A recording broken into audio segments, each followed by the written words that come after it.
sofort Bild geben. Da ist es. Sweet. So, dann schauen wir mal.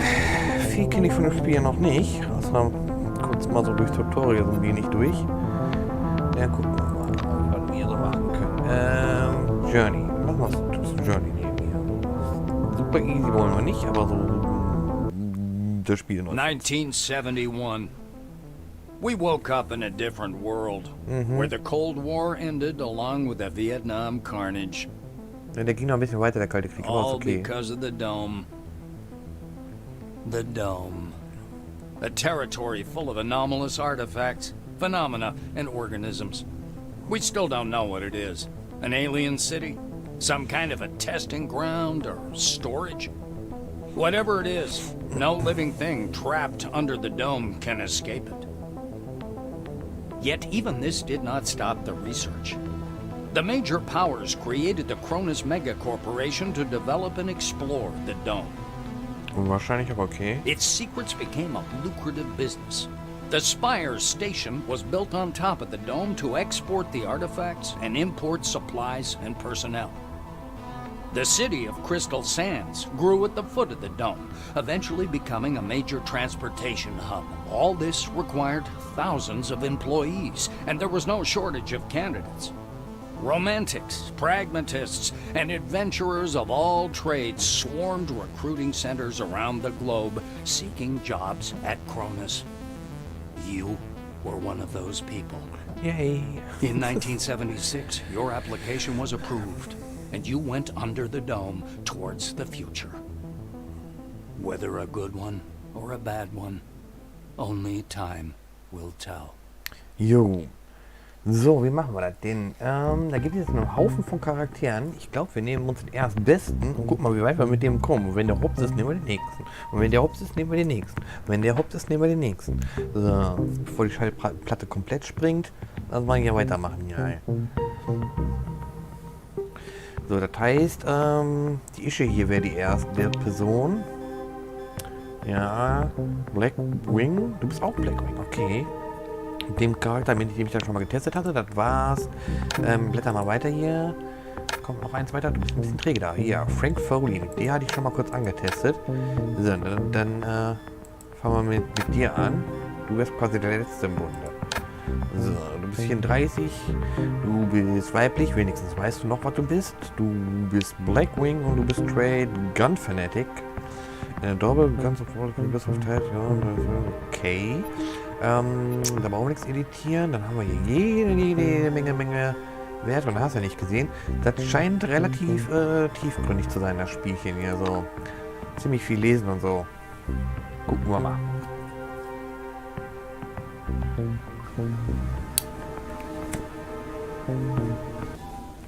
Danke, Musik.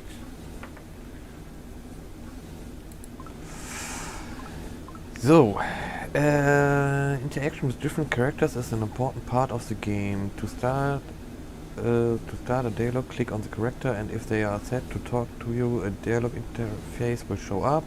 From conservations you can find out valuable plot information, clues, and even receive tasks. Choose your lines carefully. Careless words can cause resentment or provoke a fight. Ja, oder man stirbt, das ist mir schon mal passiert. Proceed. So, das braucht man nicht jedes Mal zu sehen. Göttchen, das ist hier ein wenig... Naja gut. Wir stehen hier in der Mitte rum. Richtig wunderschön. Du kannst dich, das Fensterchen brauche ich da nicht sehen. Fangen wir mal an mit da. Bild in Monitor Use. Lass mal gucken. Cronus Foundation presents gleaming, futuristic, state-of-the-art cities straight from the pages of science fiction. Well-paid, safe employment, career advancement opportunities, and a world-class social safety net. Noble social and safety net ist schon intellectually scheiße an. stimulating work in state-of-the-art laboratories. We're thrilled to welcome you to the Dome. Please hold on to the handrail and prepare for landing. Keine einzige Socke hier hält sich hier an den Handrails-Dingern fest, hier an der Handlauf.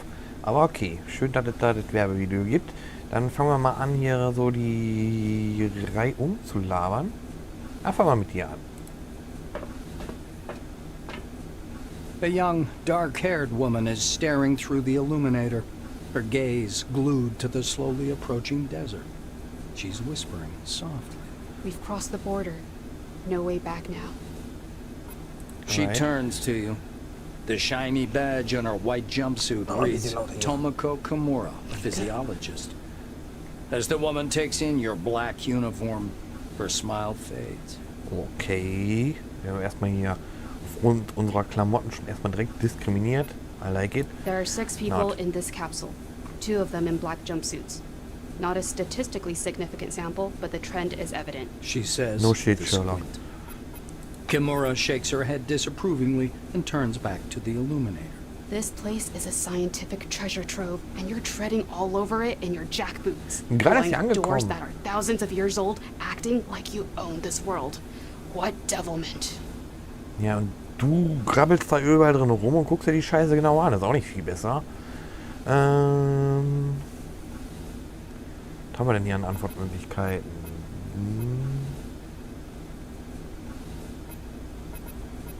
Ich glaube, die hier gefällt mir noch am besten von den beiden, die wir zur Verfügung haben. Leave ist keine Option so wirklich. Wir müssen schon durch die ganze Konversation hier durch. Was ist das hier eigentlich noch? Wir könnten feilschen und bestechen. Ich glaube, da haben wir noch nicht großartig was für. Probieren wir das The mal white's aus. face warps into a derisive grimace. How many convicts have you actually met in your life? They're Many. human beings, regular, normal people. And you come here convinced they're subhuman, lower class, that they deserve suffering and death instead of the new life under the dome that they were promised. Such a Wow, viewpoint davon hat makes kein you more Schwein dangerous geredet. Das than any interpretierst du da alles rein. Die hat nur gesagt, dass da eine Menge Kriminelle rumlaufen, was ziemlich offensichtlich ist, weil die stecken alle in den orangen Anzügen. Mehr nicht. Hier, dass die weniger menschlich sind oder weniger geringere Klasse haben oder so. Der Scheiß kommt alles von dir selber, Schätzekind. Abartig. Naja gut, dann mit so einem Snob wie dir will man auch gar nicht lange reden. A guy wearing thick spectacles thrusts out a sweaty hand. Monty James, Silverwing. Okay, Silverwing ist Administrative und Bürokratik, Cronus Division, Managers, Accountants, Human Resource Specialist, okay. He glances down at your badge. Ah, it's you. I found your file extremely interesting. And your CV, wonderful. Inspiring, really. Okay, persönliche Daten weitergeben. When I Klingt had the gut. opportunity to look over the files of my future colleagues, I couldn't resist. I don't want to sound boastful, but silver level clearance has its advantages. Ja, und die Monty nutzt auch winks. super aus. Ja, da haben wir nicht allzu viel. Das können wir nicht, weil wir selber kein Silverwing sind. Wir können den einfach stehen lassen. Oder halt die Option. Dann nehmen wir sie Monty auch. makes a ring with his thumb and forefinger. You were number 63,784 on the waiting list, but you were lucky enough to get into the dome after only 16 months. Besides that, zero, nada, absolutely nothing. You're a dark horse for both the Foundation and myself. How exactly did you end up in this wing? Das geht dich in feuchten Scheiß. Aber wenn es nicht in den Akten drin steht, geht dich das sowas von nichts an. Was haben wir denn hier? What? Was ist das denn für eine scheiß Antwort? Schon besser? Das kommt drauf an, wenn es dann da tatsächlich Aliens gibt, was das für Aliens sind, ob die uns böse gesonnen sind oder nicht. Ich würde sagen, dann gehen wir am liebsten hier mit der Option The hier silver weiter. peers at you more closely. Wait. Let me guess. Are you a mercenary? French Foreign Legion, right? Fought in Africa, Latin America? Yeah, I know. You don't like to talk about it. French Foreign Legion, was ist das denn? Okay. Ja. Okay, 40 verschiedene Länder, okay. Wahrscheinlich dann europäische Herkunft und asiatische Herkunft, oder? An uncomfortable silence rises between you, and Monty abruptly changes the subject. He taps the narrow illuminator panel with one finger. Look, there's a storm rising. The lightning is strange. Green. Should lightning be green? This is my first sandstorm. Ja, schön. Ich darf hier sowieso nicht weitermachen. Dann lief. Okay, haben wir dich auch schon abgehakt. Du bist ein Gefangener oder Krimineller, sagen wir mal so. Hier haben wir einen von unserer eigenen Klamotten. Gerade, keine Ahnung. A tall woman is watching an ad playing on the monitor, arms Hab ich auch gerade crossed. gesehen. The polished to a shine badge on her black overalls reads Elsa Olafson, Security Service. She glances at you and offers her hand in a businesslike manner. Greetings. Please take all necessary precautions. By that I mean, don't turn your back on him. Elsa nods Okay. at the orange. Müsste ich nicht einen Blackwing-Antwort haben? Wir sind doch beide Blackwing-Anzug. Na okay, dann nicht. Und I just warum ist follow er so gefährlich? orders. Even if his crime was embezzlement, I have to keep him cuffed. Those are the rules. Olafson shrugs in a sharp, mechanical way, as if racking the slide of an assault. Tja, momentan weiß ich noch nicht, ob die Regeln auch wirklich sinnvoll sind oder nicht. Kommt drauf an. Our friends from the reingucken. administration didn't deign to inform me about this man's record. Could be I'm escorting a serial killer. It's corporate policy, you know. She gives the silver a vengeful look. Ja, momentan sieht das noch relativ vernünftig aus. Davon ausgehend, dass die Kriminellen alle in den orangen Anzügen stecken. Naja, kann auch Kaugummi-Automaten geplündert haben oder so. Haben wir auch schon mit Igor geredet? Nee, wa? A man with a mustache and a blue jumpsuit is standing at the window, studying the construction site below through the occasional break in the clouds. His badge reads Igor Patana, planner. Okay. The blue taps on the glass with one finger and gestures you to come and take a look. Seems like he doesn't speak English. Muss ja auch nicht jeder können. Das haben wir nicht. Dann haben wir nur noch das Leaf-Ding. Okay. Mit dir können wir, glaube ich, auch nochmal reden, wenn wir aus dem Fensterchen geguckt haben. Lass uns erstmal gucken, was du hier drauf hast, Quentin. The badge on the orange's chest reads Quentin Bisley, laborer. Okay, was Orange, was ist das genau? Handyman, Cleaners, Test Subjects. Oh, das letzte hört sich nicht so gut an. Kronos provides a second chance for these former prisoners. Often quite literally, okay. Kann ja alles nichts bedeuten. He eyes your black uniform and quickly turns away. Gut, dann haben wir nur noch die Tür. Stopping by the door's porthole, you watch as the ground slowly approaches. It looks brown-black through the tinted glass and smoky blue at the horizon. It almost seems like the clouds are pulling apart there. You peer into the rusty clouds of dust blowing along a dirt road leading south. South, also die oder die. Hier ist zwischen ist nix. The southern sector.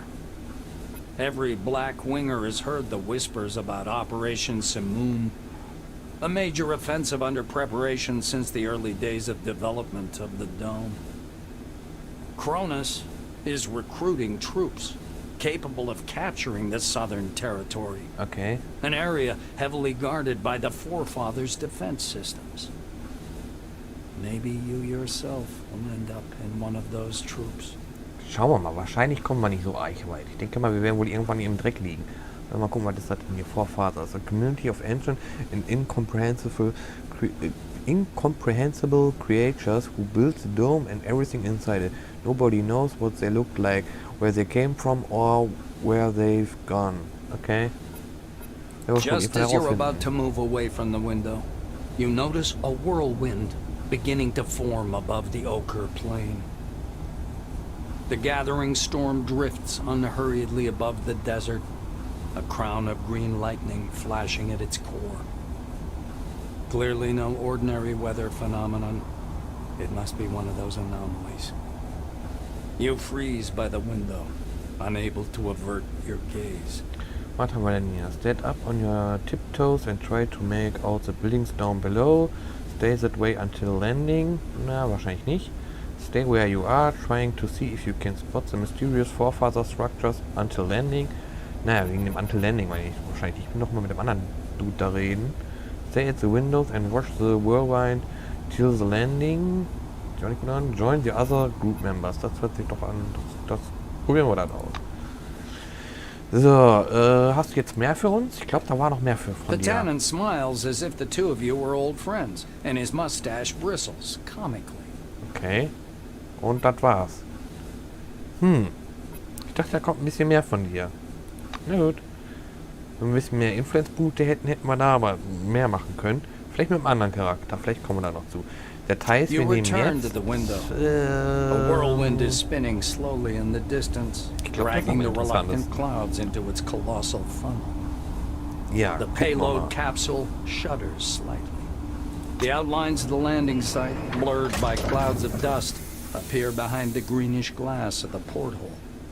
The capsule shudders as the braking devices engage. So, Ladescreen brauchen wir nicht unbedingt da zu lesen. Obwohl, ein paar extra Informationen gibt das ja auch im Laufe der Zeit.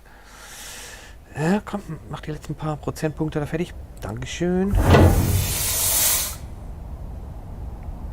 So, auf das Türchen, mal Tür wieder auf.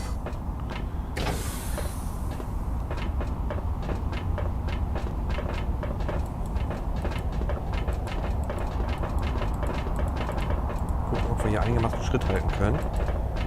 So laufe ich schneller als ihr.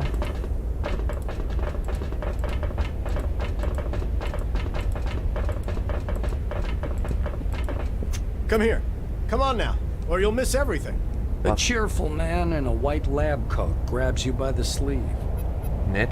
A badge reading Ludovico Nuzzi, scientific analyst, export department, dangles loosely on his clean uniform, which still smells pungently of washing powder. Also gerade frisch ausgepackt, angezogen. Look over there. He points upward with a sharp, wide gesture and hands you his field binoculars.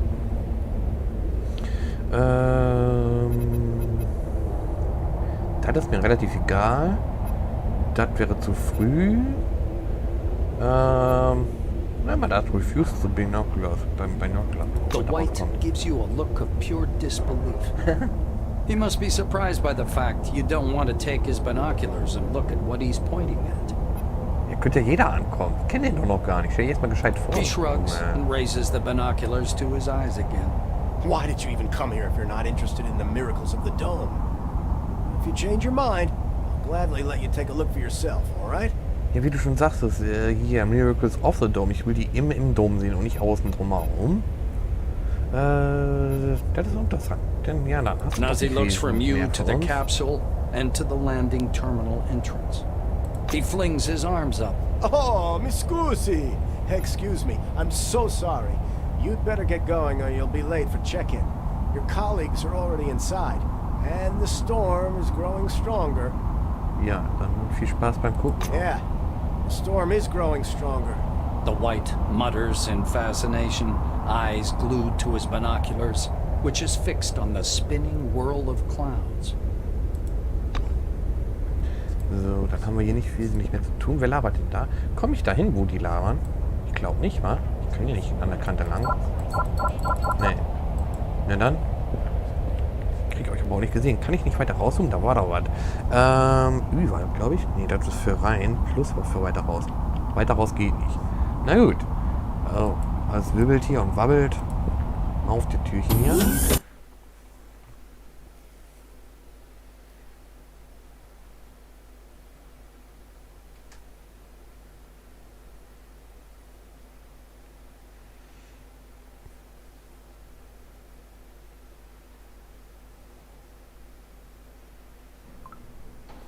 Okay, Latsch fertig hier. Nicht den ganzen Abend Zeit. Na, theoretisch schon, aber... So, was haben wir hier alles? Warte mal, ich habe ja schon ein bisschen das Tutorial Arena Bingspunkt-Bereich habe ich ja schon mal gespielt. Daher weiß ich, wenn ich Alt drücke, sehe ich Sachen, mit denen ich interagieren kann. Und auf dem Stück ist nichts mehr. Na gut. Dann gucken wir uns mal direkt um die Registration. Mit dir rede ich jetzt gar nicht erst. So, ich bin so versnobbt. Gib mal hier, was haben wir da drin? Nix, das ist unser Inventar. Na gut. Kann ich mal was anderes mit dir machen? Mal Rechtsklick drauf machen. Search und Examine. Ja, Examine glaube ich überall. Da sieht man so ein Shit hier. Da braucht man nicht. Wer bist du? Monty James. Ich glaube, mit dir habe ich beim letzten Mal nicht geredet, als ich hier war. Dann haben wir noch Maschinchen zum Einkaufen. Wir haben aber noch nicht genug Asche in der Tasche. Was haben wir hier? Scheren. Compare of Scissors. Na, du bringst immerhin 20 Geldeinheiten. Kronos-Dinger oder was auch immer das sein soll. Nehmen wir dich mal mit. Nehmen wir dich erstmal. Was hast du auf Lager hier? Mr. Rayhead, would you bring me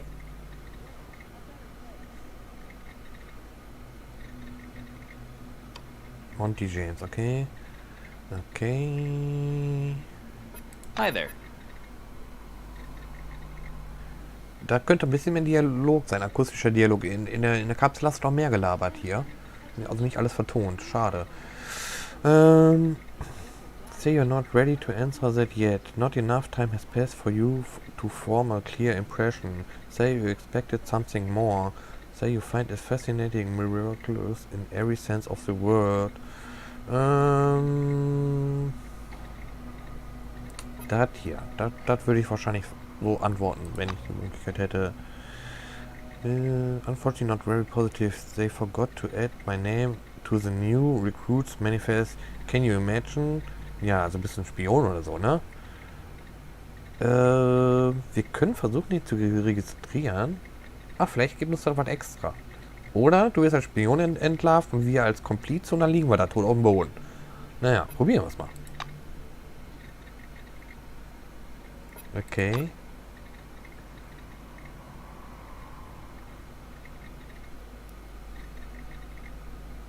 Okay. See ya. Wie ich dir jetzt dabei helfen kann, weiß ich zwar noch nicht, aber wir schauen mal. Public Terminal, mit dir kann man noch nicht interagieren, wir müssen es erst registrieren. Dann gucken wir mal. Suicidal Orders. A tall receptionist watches you from behind his desk with a bored, haughty look. He waves impatiently at you to approach. Receptionist, Administrativ, Bureaucratic Kronos Division Manager, ja, okay. War ziemlich klar. Keine Ahnung, warum ich da jetzt extra drauf gucken The wollte. employee glances at you indifferently.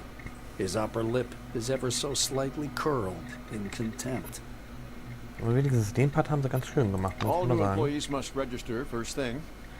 Come up to the desk, please. The nameplate on the desk tells you you're talking with Dean Rayhead, administrator. The administrator slaps himself on the forehead. Ah, I almost forgot the regulation pre-registration greeting. Just a second. Alles gut. Rayhead produces a reel-to-reel tape recorder from beneath the desk, rewinds the tape to the beginning, and presses play. The speakers explode with a harsh, crackling sound, over which the tick-tick of a metronome slowly grows louder. Was ist denn bitteschön ein Reel-to-Reel Tape Recorder? Tape Recorder kenne ich. Ich habe selber früher so einen Kassettenrekorder gehabt, aber was ist ein Reel-to-Reel? Ist da was extra besonders Tolles, Schönes? I don't know. Solemn music begins to play, and the administrator's face takes on a serious expression. Dear employee, on behalf of the Cronus Foundation, I, Administrator Dean Rayhead, welcome you to your new life under the dome. The administrator clears his throat and continues. By joining our company, you choose the path of science and progress. You are among mankind's best, and we ask that you live up to this. Dean squints down at the monitor. Deserve this title. Do your job honestly. Obey the law. Respect your colleagues and... Das klingt ja schon fast wie eine Indoktrinierung, ja. The music fades, and the administrator finishes his speech. And together we will build the best possible future for all mankind. Nettes Mantra. Dean puts the tape recorder away. Now that we're done with the official greeting, I'll register you and upgrade your Selectron. Okay? Okay, was ist ein Selectron? Gucken wir mal drauf. Electronic Key and ID. A computer program embedded in a Selectron grants access to certain areas depending on your wing and rank. Was in der Erklärung für Selectron erklärst du das Ding mit Selectron selber? Das ist, klingt nicht sehr gut. Say you're ready and begin the registration. Klingt in Ordnung. Look around. Das ist wahrscheinlich nochmal weggehen. Und das ist ein bisschen zu neugierig. Das wird sich wohl ergeben. Gucken wir mal. Dean's hands hover over the keyboard. He gives you a nod.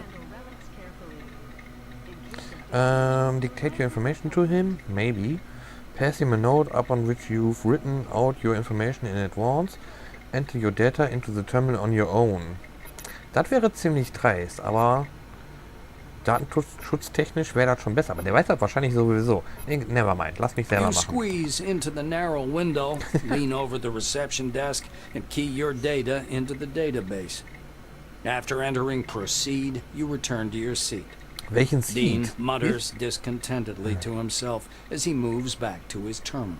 Wäre schön, wenn man auch dann tatsächlich auf dem Sitz sitzen würde, wenn ihr dann schon sowas dahin schreibt. Ansonsten, ja, ansonsten einfach wieder schreiben, dass wir uns einfach wieder zurücklehnen.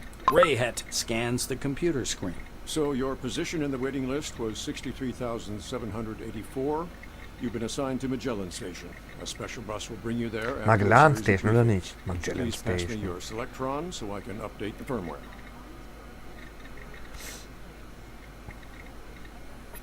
Dean snaps the docking port of your pass to a recess in the casing of his computer. The administrator returns your Selectron. Here you are. You now have first level clearance. Nice. As a Blackwing employee, you get access to the barracks, Okay. armory, Okay. surveillance rooms, remand centers, and other specialized facilities. Okay. Dean continues. All new employees have a short list of tasks to perform on arrival. Do you want to hear all the details or just the short version? Ich denke, Short Version reicht. Man wird automatisch weitergleisig. Da stehen sogar Nümmerchen dran, an welche Bude man als nächstes ran muss. Also nehmen wir jetzt hier das hier. Rayhet snorts. To make it short, get your uniform from storage, your weapons from the armory, pass the Psi abilities test, and complete your weapons training at the training zone. Then learn how to use the scanner, avoid anomalies, and properly catalog anything you observe. Last, go to the waiting room and wait for the bus to Magellan. Ja, bis dahin bin ich gekommen. Dann habe ich hier die falsche Nettigkeit ausgewählt und tot war ich. Naja, mal gucken, wie weit wir diesmal kommen. Dean sits back in his armchair. That's it. I hope there aren't any questions. Warte mal, ich muss doch denen hier helfen. Bis jetzt hast du mir noch keine Möglichkeit dafür eröffnet hier. Hier wiederholen braucht er das noch wirklich nicht. Dann das hier. Rayhet claps his hands in satisfaction. Great. He reaches for the tape recorder, but thinks better of it. Protocol calls for a little welcoming preamble, but dash it all, that's nonsense. Jo, sehe ich Welcome genauso. to Concord Station. Danke, danke, danke. As he's about to turn away, Dean suddenly remembers something. Oh yes, I sent your mail to your Kairos. Check your new So what? messages. Well, that's all, I think. Ich will aber noch nicht. Was ist denn jetzt mit dem Heini hier? Wie kann ich den denn jetzt nachregistrieren? Muss ich das hier an dem Terminal machen? Was ist dieses Cease-Ding? Da bin ich noch nicht ganz schlau geworden. Hier gibt es die Quests. So, da kann man nachgucken, was man machen muss. Step 1, Step 2 und 3, 4, 5. Hast du nicht gesehen? Das wäre verfrüht. Lass mal gucken. Jetzt haben wir uns registriert. Jetzt funktioniert das Ding. Ah, da. Registrieren wir uns die James in Orange Wing. What a great prank. Als Kriminellen oder ehemaligen Kriminellen eintragen. Klingt ja verlockend, aber dafür kenne ich den nicht gut genug, um sowas zu pullen. Wenn er das irgendwie verdient hätte oder sowas, von dem, wie wir den kennengelernt hätten.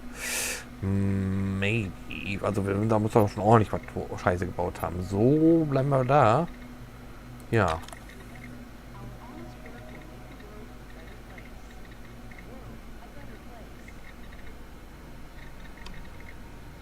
Okay. With a beep. Okay. Accept the data and redirected you to the main menu. Okay. Das war schon.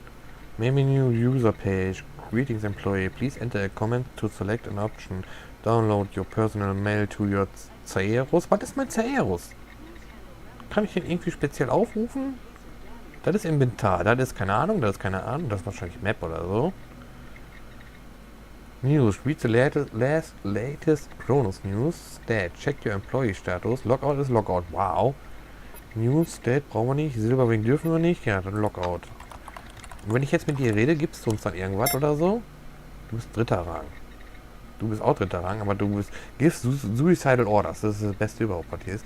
Aber wo krieg ich denn das Charakter? Das ist Quest. Das ist Inventory. Soweit so gut. Crafting Windows. Map, wie ich mir gedacht habe. Und Pause Escape. Und wo ist jetzt dieser komische Cerberus-Ding, wo der gerade von gelabert hat? Ist das das Chatfenster? Na, das kann doch nicht das Chatfenster sein. Das sind ein paar Fähigkeiten, die wir so haben. Huh.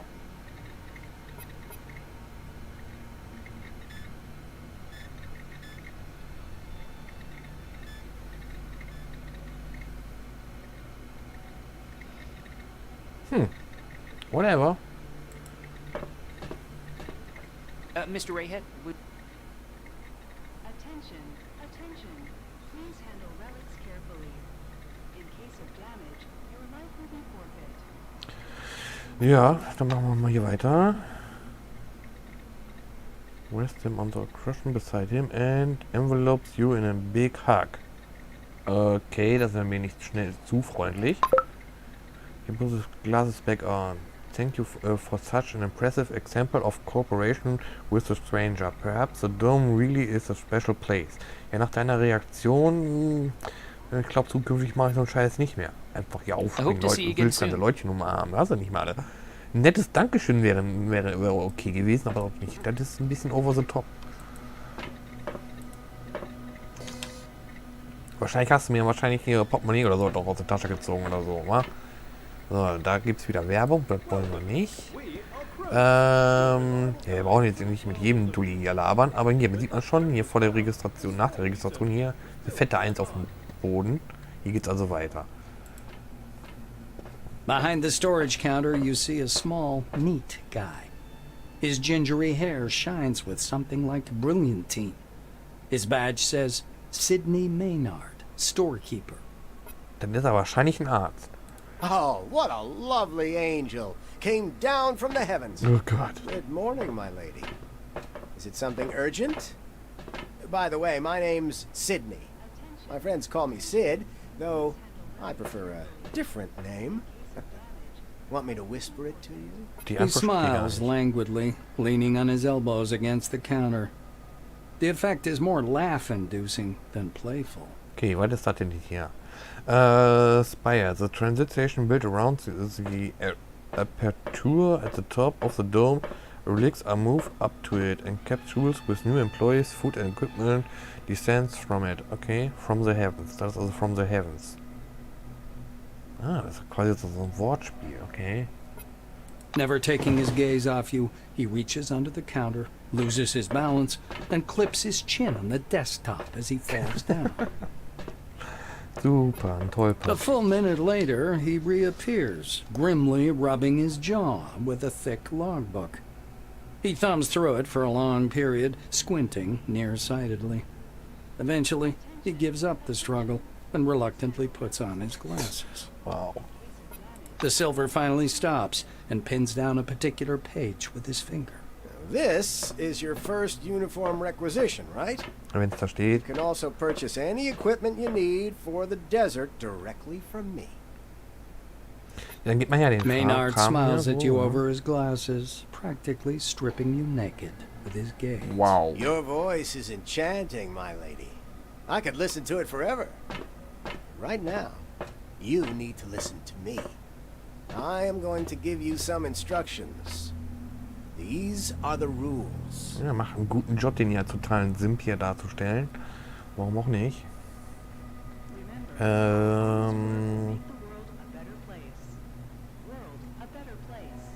Ja, das klingt doch mal nach einem vernünftigen Konter, ja? The silver puts his glasses back on, embarrassed. Yes, my lady. I mean, I'm sorry. I won't do it again.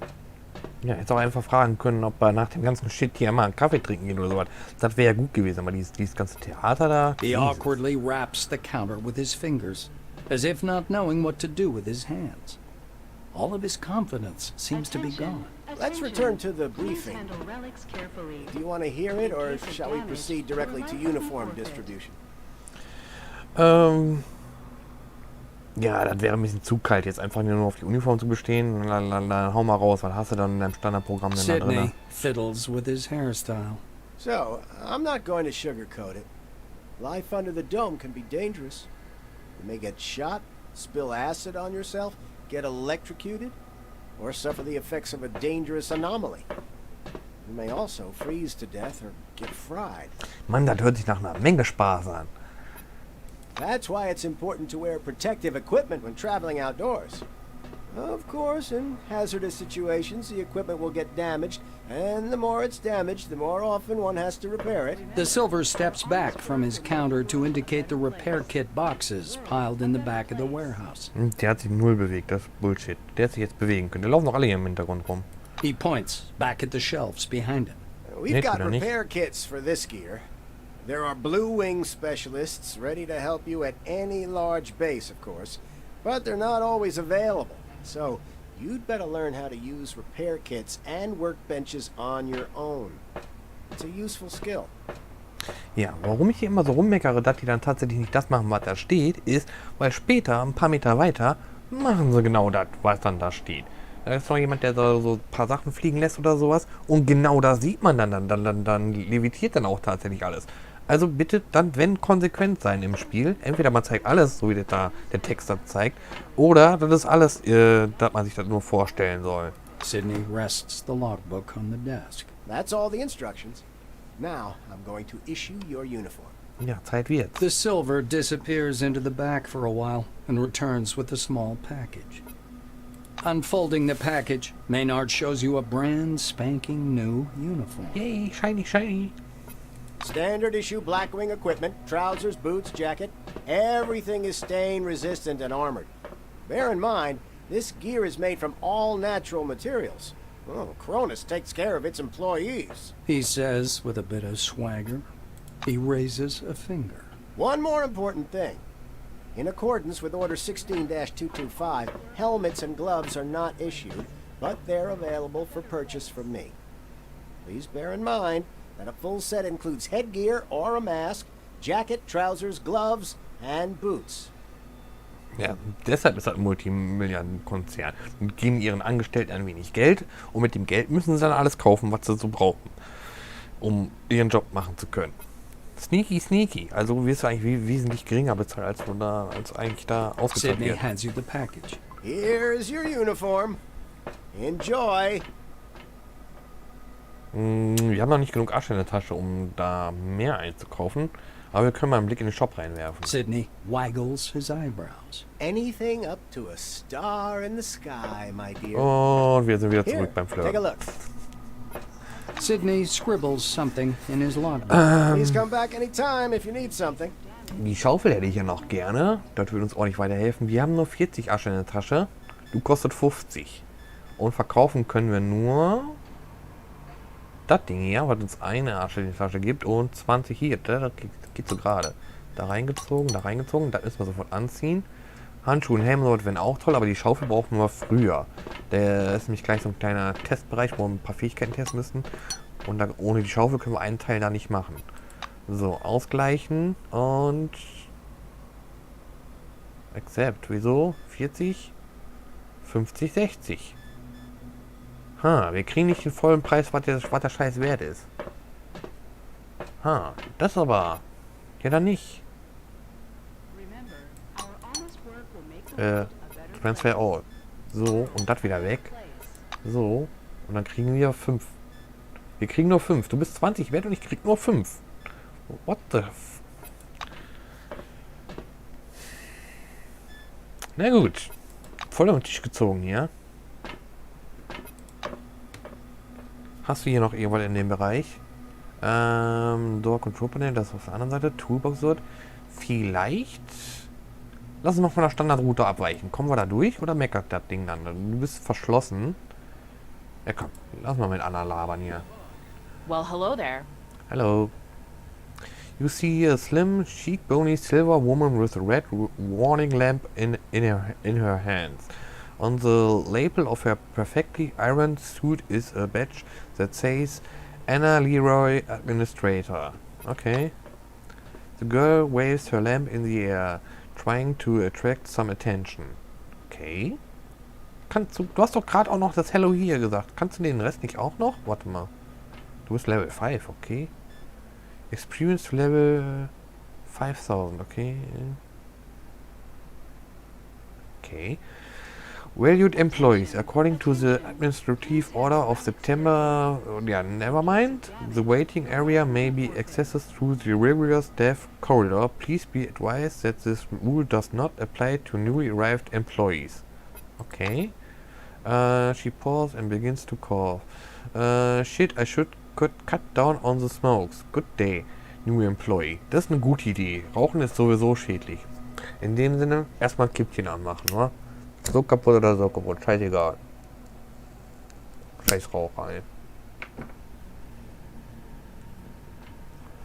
Ja, das hätte ich hier gerne, ja. Anna gives you a gentle poke on the chest with her warning lamp, forcing you to take a step back. Am I speaking gibberish or what? Yup, tust du. This rule does not apply to newbies. You need to go through training and... What? She begins to cough. Okay. Pursued her. You don't need a training course. You know everything already. Ich bin kein Know-it-all. Ja, probieren wir trotzdem aus. Dann gucken, was da passiert. Und zack, geht die Tür los. What the heck? Red from coughing, the silver waves her hand helplessly. Oh God, come on. Don't forget to sign a waiver. Just go. Okay, das war easy. See you again soon. Ja, schauen wir mal. So, was bist du hier? Door Control Panel. Was können wir mit dir machen? Ich will den anklicken hier. Komm. Du sollst nicht wieder rausdackeln? Kann ich? Wieso? Du bist doch innerhalb des Raumes. Machen wir einen Rechtsklick. Use und Examine. Ja, dann machen wir Use. Du willst ja nicht usen? Dann nicht. Toolbox Search. Das ist, gucken wir mal. Hast du den da drinne? Okay, ein Schraubenschlüssel, Melee Weapon, Blunt Weapons. Ja, das nehmen wir mal mit. Du bist auch einiges wert. Bis wir da was anderes haben, können wir das gerne benutzen. Was können wir hier sonst noch machen? Ein paar Sachen kann man auch auseinandernehmen. Dich offensichtlich nicht. Dann lass uns mal gucken, dass wir uns hier erstmal hier umziehen. Du doch da. Der Scanner, wo kann man den hinpacken? Nirgendwo. Den hat man einfach so im Inventar. Selectron können wir auch nirgendwo hinpacken. Dich können wir auf sekundäre Waffen packen. Kriegen ja gleich unsere richtige Waffe. So. Sehen wir jetzt nicht super schnieke aus. So eine Menge Werte gibt es hier auch noch. Hast du ja nicht gesehen. Wird auch richtig interessant. Na, so. Kommen wir da durch? Use Door. Hier gibt es Sachen zu holen. Oh, da geht es auch noch runter. Haben wir was übersehen? Garage Door. Oh, du bist eine Etage tiefer. Toolbox hatten wir. Die Box steht draußen. Die können wir nachher nochmal untersuchen. Lass uns die jetzt untersuchen. Du stehst hier um die Ecke. Ah ja. Was hast du da drinne? Duct Tape. Duct Tape kann man immer gebrauchen. Kann ich dich nicht auseinandernehmen. Dann lass uns wieder da reingehen.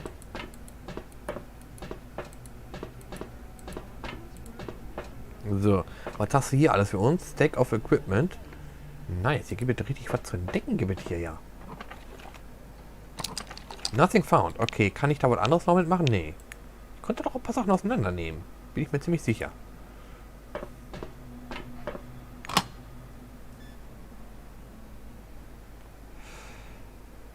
Wieso ist die erste Range eine Melee-Weapon und die zweite eine Wegschmeiß? Naja, okay. Zur Not gibt es uns immer noch Asche in die Tasche, werden wir dich verticken. Ja, siehst du, da kann ich immer noch nichts mitmachen. Toolbox. Dann machen wir wieder. Kannst man da mehr machen? Hier kann man auch nur noch searchen. Dann search die mal.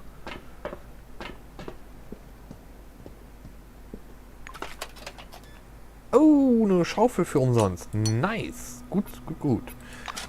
Gut zu wissen, dass da eine Schaufel drin ist. Hier war noch auch noch irgendwas. Das ist alles WC. Oh, da hätten wir auch mal kurz reingehen können, weil die Dinger. Die kann man nämlich auseinandernehmen, wa? Oder auch nicht. Nevermind. Und da geht es dann wieder zu einem Fenster raus, wo die vorhin gelabert haben. Mal gucken, ob wir da auch raus dürfen schon.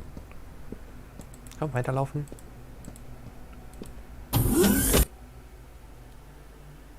Wir haben unser Anfangstraining noch gar nicht abgeschlossen. Nicht, dass es hier Ärger gibt. Da. Du hast vorhin gelabert, oder? Als wir da gelaufen sind. Hier kommt man auch nicht besonders weit. Naja, gut, dann gucken wir mal, was du da hast. Oh, good day. On the edge of the unfinished platform stands a blue wearing a casual unzipped uniform jacket. Okay. He's holding whatever in his outstretched hand and softly numbling something into the embedded microphone. Uneven tension applied to the coating of the landing pad will lead to subsidence in the future and increases stress on the elevator structure, which is already near its limits. Diktierst du da gerade einen Report in den Cerberus da rein? Ich nenne dich jetzt Cerberus, fertig aus. Das ist einfach als Cerberus oder so. The engineer noticed you. End of recording. Diese sag ich doch. He offers his hands cordially, keine Ahnung, nie gelesen, but without a smile. Danila Radimov saw your landing this morning. You were settling in all right. How do you like the dome? Inquire what he's doing here. Ask for his opinion on the dome. Learn what changes are awaiting Concord in the future. What? Das klingt erstmal... Gib erstmal Nummer 1. Radimov sweeps a hand across the horizon. Oh, there, see? No, you can't see it. Let me explain. The administration wants to add a third terminal. I'm trying to convince them this is a bad idea. Genauso wie mein Vorlesen hier. Jesus.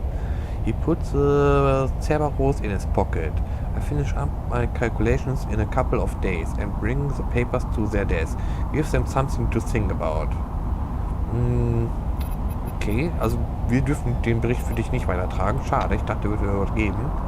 Now this, mind you, it's a competent question.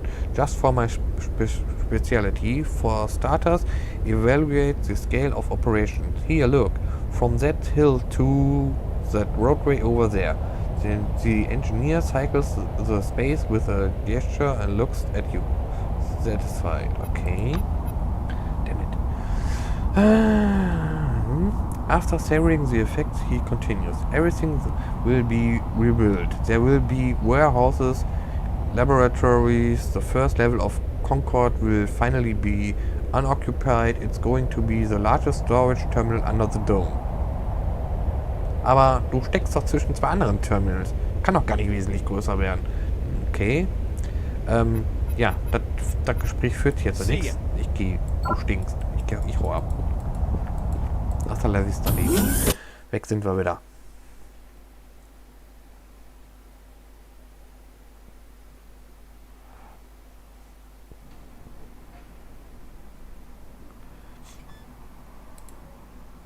So, hier waren wir schon überall. Lauf. Schade, dass ich halt nicht gedrückt halten kann, du das dann weiterläufst. Nee, wenn die Aktion hier, wenn der Klick beendet ist, dann läuft es leider nicht weiter. Selbst wenn ich gedrückt halte. Was ein wenig schade ist, den einmal können wir nicht benutzen, ne? Gehen wir erst zur Toilette oder gehen wir erst hier unten gucken? Gehen wir erst mal hier unten gucken. Hier war ich noch nie. Gibt es auch wieder eine Tür. Da gibt es... Oh, hier, dammit, hier ist immer noch einiges. Da geht es sogar noch tiefer. Ja, dann gehe ich doch erstmal Richtung Badezimmer da.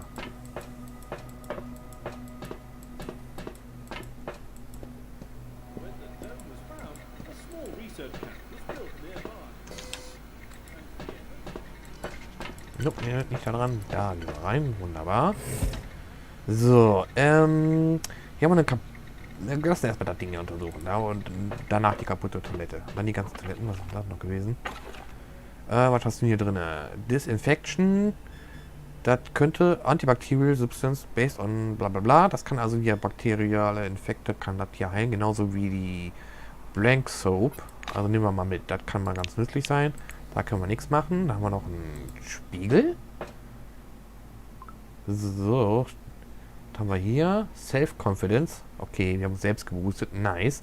Das kommt gleich. Lassen wir erstmal hier das Ding untersuchen. Die kaputte Toilette. Da haben wir einen Dietrich drin. Und der Knabe Friedrich nahm sich einen Dietrich. So. Können wir sonst was mit dir machen? Nein, können wir nicht. Aber wir haben noch eine ganze Toilette. Dann lass uns mal noch ein Häufchen machen. Lass mal ordentlich Scheiße bauen hier. So. Relieved. Ja, gucke mal. Danach Hände waschen, so wie sich das gehört. Sweet, haben wir das auch noch. Und die Hände trocknen. Siehste, so läuft das. So, jetzt haben wir hier einen Vacuum Cleaner. Den können wir rum machen. Siehst du? Silent Buzzing. Und die kann ich doch nicht auseinandernehmen. Den letzten Blackwing-Dude, den ich hatte, der konnte solche Sachen auseinandernehmen. Naja, da haben wir noch normale Toilette, normale Toilette, normale Toilette. Und eine kaputt halten, weil bist du? Da ist noch ein Mirror dran. Okay. Stimmt, wir konnten ja auch noch irgendwo die Kamera drehen. War mit Q und E war das, wa? Ja, guck mal einer an. Was ist denn da noch? Nix. Aber nicht, dass wir uns dann nachher total kaputt drehen hier. Wie war die Kamera denn vorher? Damit siehst du, jetzt haben wir einen ganz anderen Winkel. Da kommt man auch nachher voll mit durcheinander. Dann gehen wir wieder dahin. Kronos Corporation reminds you. Ja. Please use a Du mich auch. terminal. Da gehe ich nochmal. Hier, so.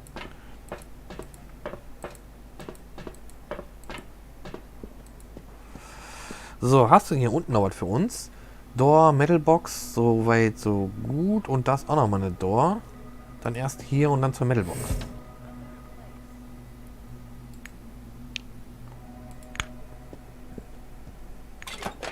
Was hast du denn da? Ein Hämmerchen. Du bist auch ein Mini-Weapon. Mechanical Damage. Haben wir schon mal Besseres an. Der Rest interessiert mich nicht so wirklich. Aber dich können wir auch für viel Asche verkaufen. Also gib her. Und wer bist du? Gunbrush. Ich glaube, dich will ich nicht verkaufen. Wenn wir eine Knarre haben, vielleicht brauchen wir die zum Reparieren oder zum Instandhalten. Das halten wir mal lieber erst bei uns. Na gut. Sonst kann ich mit der Box konnte ich nichts machen, wa? Hier geht es wieder raus. Dann sind wir quasi... Oh, in dem Bereich war ich noch nie. Okay. Wo bist du hier? Gucken wir mal. Kann ich dich benutzen? Kann ich. Okay. Sind wir hier. Und die Tür können wir nicht durch. Aber das hier, Janitor's Grate, können wir wieder durchsuchen. Da haben wir noch einen Besen drin. Ja, die können wir verkaufen. Oder Overview. Den die kann ich auch sogar auseinandernehmen. Da muss echt an den Charakter gelegen haben. Und da haben wir noch ein bisschen Stoffreste. Alles schön mitnehmen. Zweifelsfall vertickern wir das. Okay, ist echt einiges noch los hier. Da ist noch ein Container. Okay, du bist unterirdisch. Du bist unterirdisch. Ja, okay.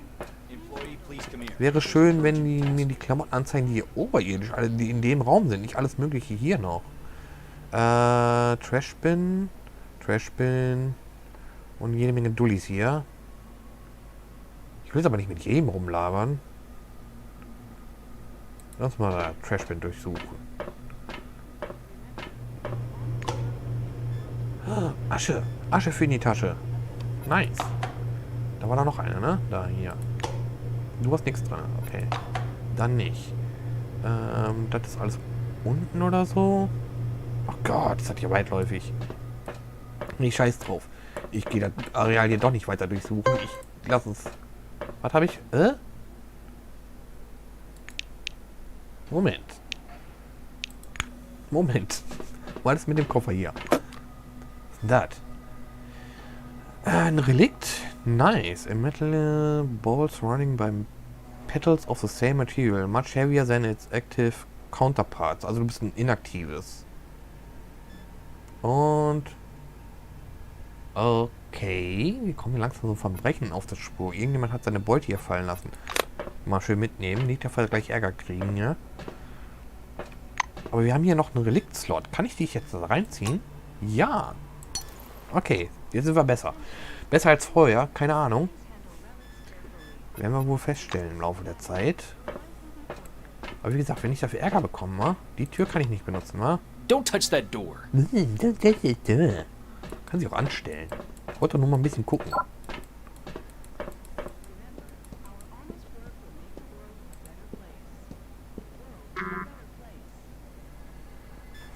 Da müssen wir so rumgehen. Kann ich, nee, halt. Ich wollte nicht rumlaufen. Ich wollte gucken, ob ich da mit der Kamera irgendwie rumgucken kann. Ja, da. Ja, nee, das Da gehe ich jetzt nicht gucken. Mach Kamera wieder normal, das war Tabulator, ne? So.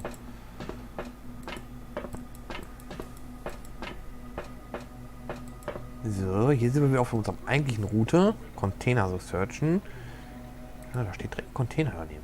Mir ist auch noch nicht aufgefallen. Was haben wir denn hier? Software Package.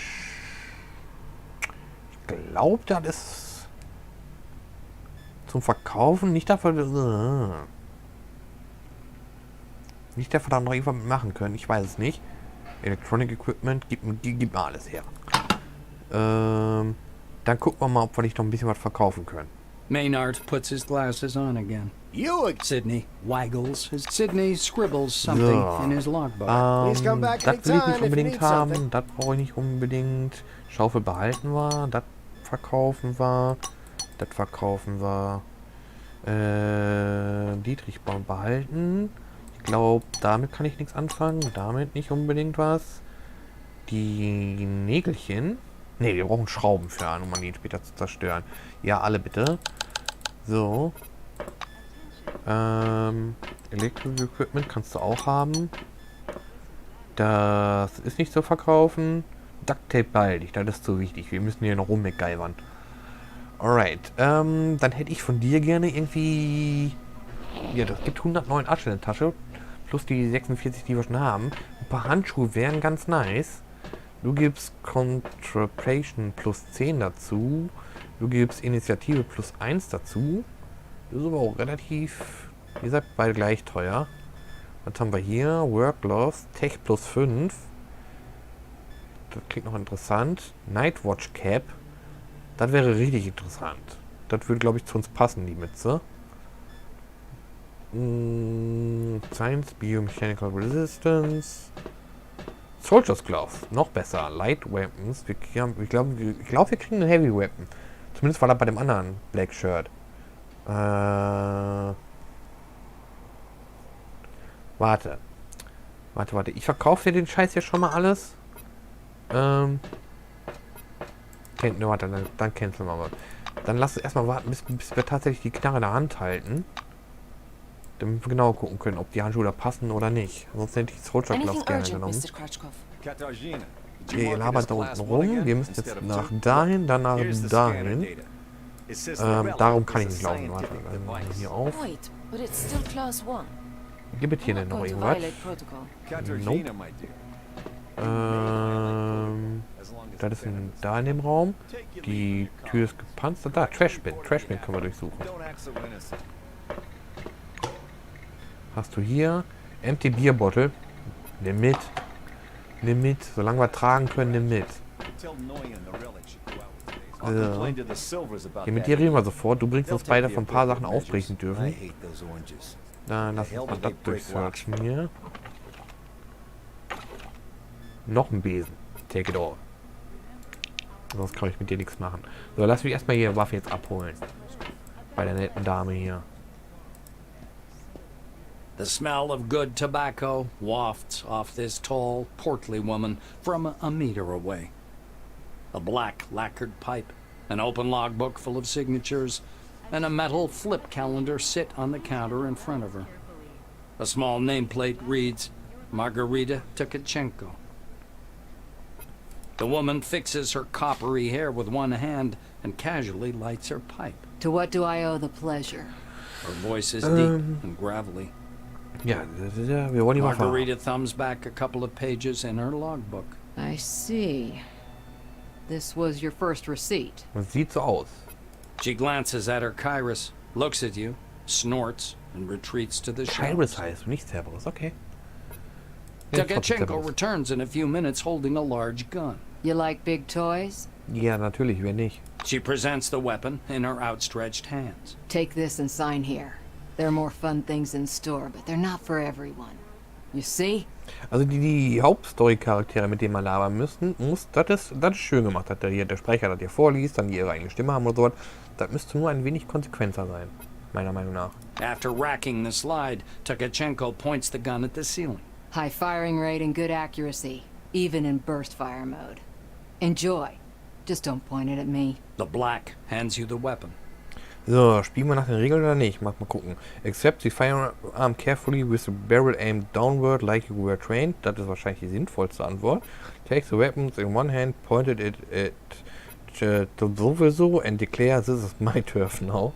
Grab the weapon and sling it over your shoulder. Klingt auch okay. Say you are no good with heavy weapons and need something else. Heavy weapons kriegen wir also. Wir könnten auch auf... Der könnte natürlich nach hinten losgehen. Könnten auch eine leichte Waffe kriegen, eventuell. Dann würden die Handschuhe da gut zu passen. Ah, probieren geht überstudieren. Unperturbed, the black covers the weapon she's just put on the counter with her large, soft hand. No, it is then. What would you like instead?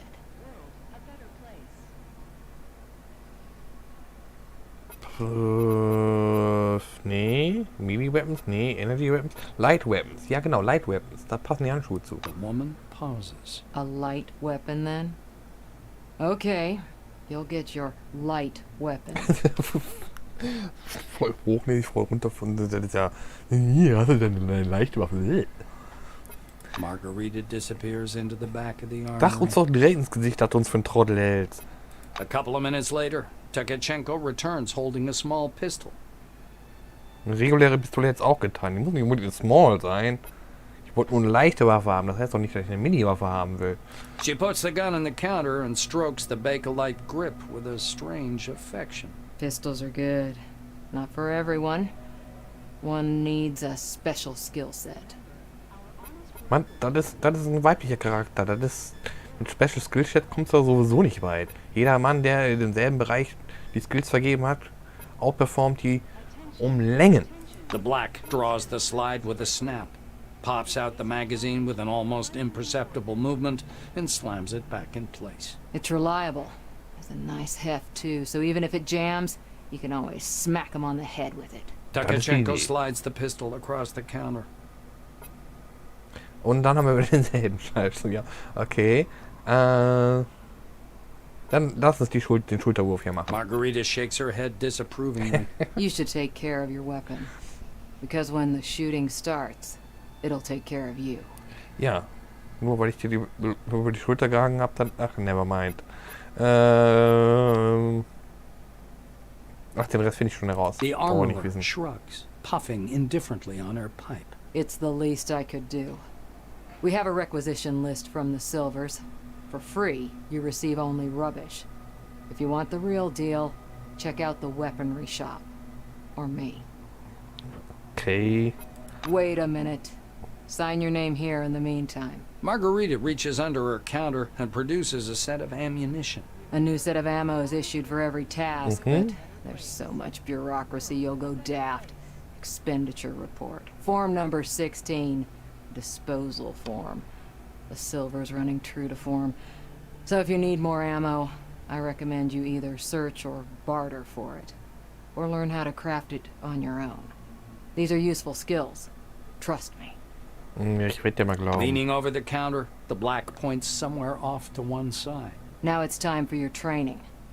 Fatherby is already waiting for you by the big gate. He's a bit dotty, but a good man nonetheless. Interessant. But before the training zone, go see that wizard guy with his toothpicks. Be careful around him, though. Don't let him pitch you a line. Psychic my ass. She winces in disgust. Okay, also bei dir kriegen wir auch noch andere Waffen und so was. In dem Shop wollen wir jetzt auch nicht nochmal zusätzlich reingucken. Da müssen wir noch mehr Geld locker machen. So, jetzt haben wir eine Light Weapon. Warte mal. Haben wir die auch tatsächlich schon ausgerüstet? Ne, haben wir noch nicht. Da ist sie. So, du auf hier, Main Slot. Was haben wir denn hier? Single Shot, Formidable Shot und Buttstroke. Okay, und mit der anderen Waffe, da müssen wir sofort umschalten. Gut, aber da würden jetzt wie gesagt die Handschuhe gut zu passen. Und hier könnte man glaube ich durchwechseln. Geht das eigentlich mit dem Mausrad oder so? Ne, da wäre schön, wenn das so gehen würde. Du bist also hier Sidearm ist das hier. Was haben wir da? Blow, Desperate Attack, Wear Down, Inspiring Finisher, okay, Damaged Armor und White Swing. Alright, ja, ich gehe doch mal erstmal, solange wir noch Muni haben, gehen wir mit der Waffe weiter. Alright. So, hier war der Dulli. Genau, von dir kriegen wir die Handschuhe. Maynard puts his glasses on again. You Sydney waggles. Sydney scribbles something So, in his logbook. please come back anytime Hier, if you da need hast du something. nochmal alles. Kann ich das nicht leichter machen? Doppelklick? Doppelklick funktioniert. Nice. Sweet. Dann machen wir hier per Doppelklick alles rüber, was wir nicht haben wollen. So, zack. Halt, das doch nicht. Nicht so freudig. Mein Freund, das ist die Muni, das ist der Dietrich und so weiter. Hier die Dose kannst du noch haben. Wunderbar. Und ich krieg dafür die Light Weapons plus 5 Handschuhe. Was hältst du denn davon? Hast du noch einen Gürtel? Encumbrance? Relic Slots? Soldiers Belt. Kostet nur 50. Attention. 150 kriegen wir nicht locker gemacht, wa? Ja, das passt schon wieder nicht, ey. Mit Nightwatch Cap wäre dann quasi noch der Soldatenhelm, oder? Engineers Cap? Nee. So sieht eigentlich ganz gut aus. So, dann lass mal ausgleichen. Und Accept. Jetzt haben wir nur noch 34 in der Tasche. Naja, gut. Wie auch immer. Komm, geh aus dem Menü da raus. Wunderbar. Dann, zack. Da brauchen wir noch ein Gürtelchen, ein Backpack und eine Maske bzw. Hut. Und das ist für später, glaube ich. Ach, wir können 1, 2, 3, 4, wahrscheinlich 5 Relikte dann tragen. Wenn es da Sachen gab, die den Relikt-Slot erhöht haben, wäre das ziemlich naheliegend. Muss ich dich irgendwo reinziehen? Nee. Mal spannend, wie das mit dem Nachladen ist. So, sortier den Scheiß hier mal. So, gut. Dann geht's jetzt weiter. Jetzt müssen wir mit dem Dulli da labern, der da an der Tür steht, damit wir das aufbrechen lernen, für Türen, die wir aufbrechen dürfen. Hier, so mit dem da. An engineer in a bright blue jacket is tinkering with the door lock, cursing under his breath non-stop. Blowing a curly strand of hair off his forehead, he turns to you. You're a newcomer, right? Right. It's a straight-up open house here today. He offers you his hand. According to his badge, this is Maxim Penkovsky, technician. Ziemlich viele russische bzw. osteuropäische Namen. Wenn das gerade so, wenn der Dom den Kalten Krieg beendet hat, die haben sich aber sehr, sehr schnell dann angefreundet mit der UdSSR. The technician slaps the door with one hand. You have to wait until I'm done. Some orange jammed up the lock with chewing gum just for a laugh. They're like animals, those oranges, marking their territory. If you ask me, they're too gracious about those bastards in Crystal Sands.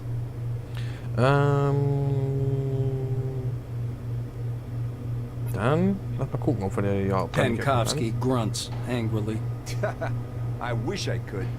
I'm gonna have to disassemble, clean, and reassemble it to get it working. It's work I don't need, and all thanks to some idiot. Ja. Finde raus, wer das war. Lass den das machen, ne? Maxime extracts a thin, sharp precision probe from behind his ear and dangles it in front of you. Though there's another way. You want to learn something about picking locks? Yep. It's a useful skill in all sorts of situations. He looks at you expectantly. Wahrscheinlich das. Ja, nehmen wir das. Mein, das wäre doch interessant, aber naja. The blues getting excited. All right, looky here. Penkovsky presses his pick lock, and an odd device resembling a hybrid of a screwdriver and a can opener into your hand. Using a mechanical pick lock is easy peasy, no special skill required. They wear out after a few locks, while the old-fashioned kind is another thing entirely. Cheap, one use, but one has to know how to use it right. That's a tool for a master. Maxime takes out another pick lock and crouches by the door. He gives you a quick lesson on how to pick a lock. By the way, you can carry your tools in your belt. It's much handier to have them right there. Penkovsky shows you his utility belt, where he keeps all kinds of tools and gadgets. Okay. Actually, finding tools under the dome is no problem at all. There are even devices for hacking terminals and so on. Maxime hoists up his belt. Da lässt sich bestimmt langfristig gut was mitmachen. The blue solemnly raises his index finger. And one more thing. Always use brand name stuff if you can. Groovy produces good kits. Modus and Supercolor do too. They've all got fat contracts with Cronus, so they care about quality. Okay, also keine No-Name-Produkte, alles klar. He looks at the door again. Damn these locks. Though I'd rather be doing this than fixing hab pods. Those are a real pain in the ass. Nee, das ist zu viel Information. Ich wollte nur wissen, wie ich hier schnell verknacke. So, lass mal gucken, was uns jetzt so irgendwas gegeben gehabt, war. Da, hier, Electronic Lockpicker, das ist für jeden Dulli da, um das anzuwenden. Das ist für Profis, hat er gesagt. Die 0815 Standarddinger. Ich weiß nicht, ob unser Skill hoch genug ist, um... Schauen wir mal. Müssen wir nicht irgendwo reinziehen? Nee. Ich hätte nur dann hier. So, kann ich jetzt so machen. Lockpicking. Examinen. Was haben wir denn noch? Trapping. Single Shot. Lockpicking. Was nimmst du denn da? Ability Rank 0 von 1. Okay. Das Lockpicking ist quasi dann mit den Dietrichen, ne? Und wenn ich dann sage, hier, da Linksklick drauf und dann da ein Linksklick drauf, dann nutzt er elektrische. Alright. Geht also wohl. So, aber erst müssen wir mit der Pappnase da reden. Und da gehst du dann hin und zeigst dann auch tatsächlich, was er dann macht. Wenn ich das richtig hatte. Hier hatten wir soweit alles untersucht. In die Kammer kommen wir noch nicht rein. So, da haben wir ein Safe. Kann ich den lockpicken? Könnte ich. Hey, warte, der Elektrogerät ist auch verbraucht. Warte mal, du hast uns hier Scheiße erzählt. Du hast gesagt, hier die klassischen Dinger, die Dietriche, die kann man nur einmal anwenden. Das andere Ding wird ein bisschen halten. Das ist auch nach einer Nutzung weg. Du scheißt doch. Kamera? Wieso jetzt nicht mehr mit? Dann, mal gucken. Da. Ja, nee, da willst du mich absolut nicht nutzen lassen. Setzen wollen wir uns nicht. Mal gucken, was du hier drin hast. In die Blumenpöttchen. Mehr Asche. Nice. Setzen wollen wir nicht. Da, Search. So. Handful of Earth. Ja, das ist super wertvoll. Nimm mit. Jeder braucht, ein Glas voll Dreck braucht jeder. Und hier ist nichts drin. Wäre auch kacke dreist, dich jetzt zu beklauen, während du zuschaust. Naja gut, dann lass mal gucken, was du für uns auf Lager hier hast. A lean silver with thick black hair and a huge cigar clamped in his teeth is sitting in front of you. As you approach, he flashes a sly grin and slowly raises an outstretched hand above the table. Something really weird happens. Jetzt alles am All Schweben the hier. paper clips, pencils, scattered toothpicks, and bits of trash float up from the table and hang in the air. The silver badge reading Andrei Mihai, Science Instructor, floats up as well. Ja, der macht da aber, der selber ist da nicht am Rumfloaten gewesen. Hier aber, ne, also wenn, dann seid bitte konsequent und macht dann auch, dann zeigt alles, wie er das hier beschreibt. Was haben wir denn hier an Antwortmöglichkeiten? Nee, das können wir nicht. Wahrscheinlich die Antwort hier, weil die hat uns ja gesagt, hier, wir sollen uns von dem nicht beeindrucken lassen. Also Antwort Nummer 4 klingt dann wahrscheinlich am sinnigsten. Ja, nimm mal die. Here for the briefing, huh? Shall we get to it? He takes the cigar out of his mouth and exhales a lush cloud of smoke. Ja, wir müssen ja mit dem weitermachen. Also Nummer 1. The silver props his elbows on the table. Anyway, here's the deal. It's more profitable for people with a high psyche to study psionics. Give me your hand. Not waiting for an answer, he grabs your hand with strong, dark fingers. Strong Dark Fingers. Was muss ich mir unter Dark Fingers vorstellen? Andrei gropes your hand with an expression of fierce concentration. So, do you practice? Bells, bulbs, brushing mugs off the table, huh?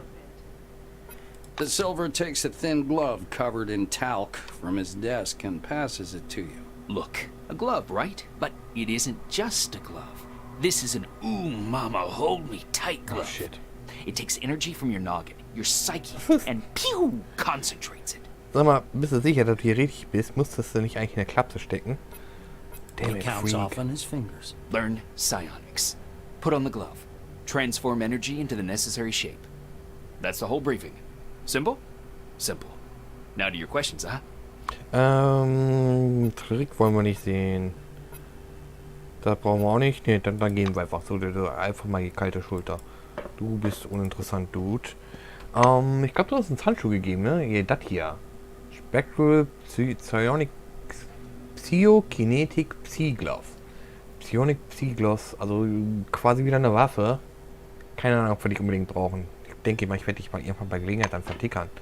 Alright, dann lassen wir hier rum. Ist das nicht der, wo wir gerade schon gewesen sind, mehr oder weniger? Ne, da wären wir hingekommen, wäre der Weg weitergegangen wären. Kann ich die benutzen? Ah, da müssten wir quasi den Bogen machen.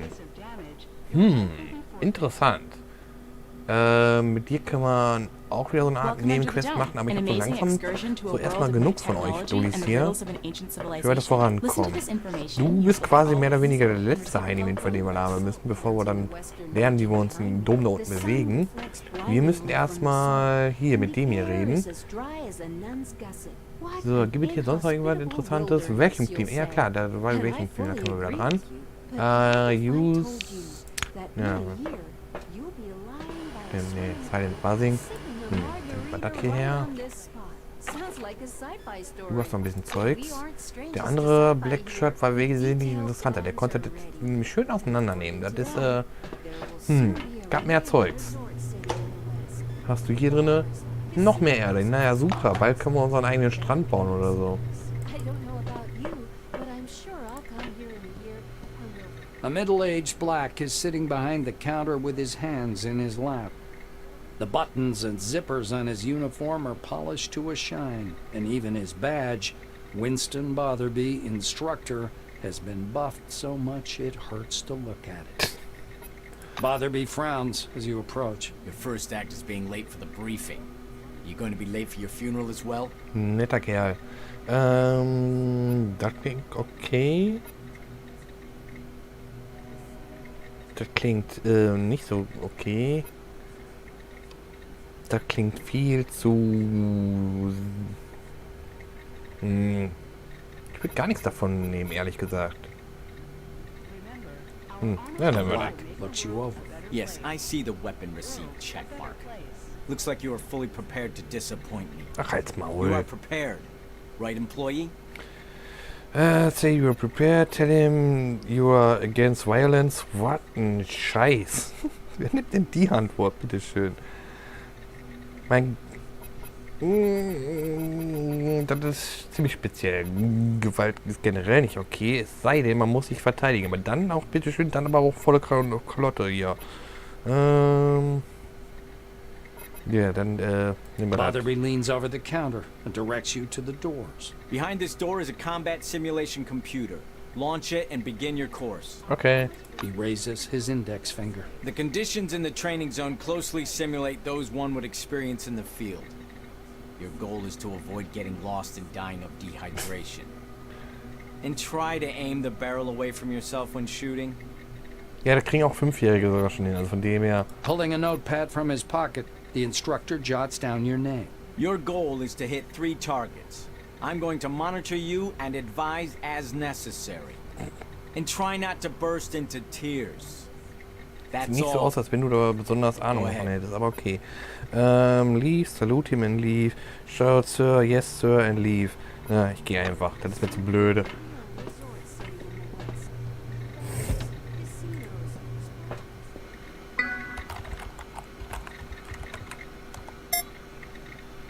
Komm, Text.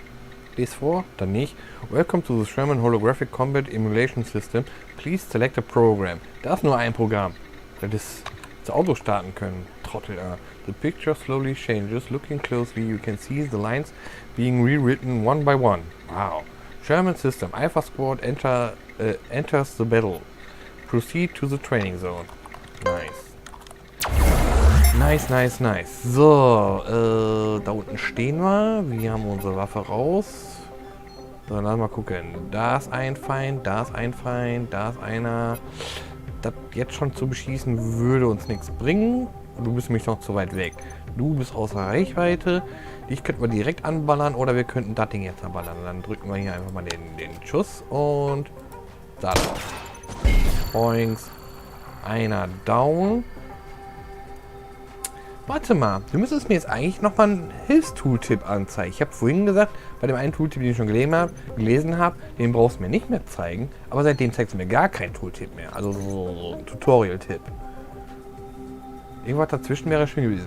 Wie war das noch? Ich glaube, man kann V drücken, um in Defense zu gehen bis zur nächsten Runde. Und dann konnte man noch jemand anderes drücken, um Punkte aufzusparen oder irgendwie so. Aktionspunkte für die nächste Runde. Wir nehmen erstmal V. Defense, klar. So. Das ist deren Turn. Das rundenbasiert halt. So, dich kriegen wir jetzt da weggeschossen. Mit das. Boing. Das hat nicht ganz gepasst. Okay, dann kriegst du noch einen Schuss verpasst. So viele Aktionspunkte haben wir noch. Und dann Leertaste. So, was haben wir denn hier noch? Formidable Shot. Probieren wir das mal aus. 11 bis 14 Schaden. 12 bis 16.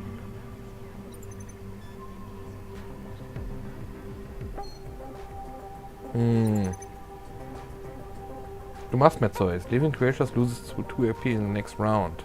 Also wenn wir wissen, dass der Gegner definitiv uns zu über ist, mehr aushält, dann bist du gut. Wie viel Leben hast denn du? Sieht man das irgendwo? 20. Beide Schüsse würden dafür nicht ausreichen. Dann machen wir das. Dann hast du in der nächsten Runde weniger Aktionspunkte. Und ich darf jetzt nochmal schießen. Ja, dann passt es ja wohl. Alright. Das war easy. Aber der lässt vermuten, dass da ordentlich Taktik gibt. So, jetzt müssten wir eigentlich nochmal mit dem Oberlackmeier hier labern, oder? Fighting Spirit. Okay, ja, du bist mir super Fighting Spirit, sehe ich schon. I don't like you.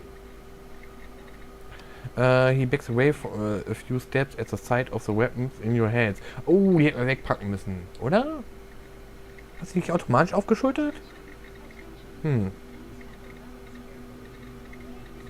Warte mal, wie mache ich das denn mit dem Aufschultern? Pull Hide Weapon. Tatsache, die hast du nach draußen gehabt. Motherby nods grandly. You made it through training without making a total fool of yourself. Congratulations. I'll send a report up the chain about your completely unanticipated success. You're dismissed. So, wo geht's jetzt weiter? Bei der 5, genau, da war ja noch einer, da war noch so ein Dulli.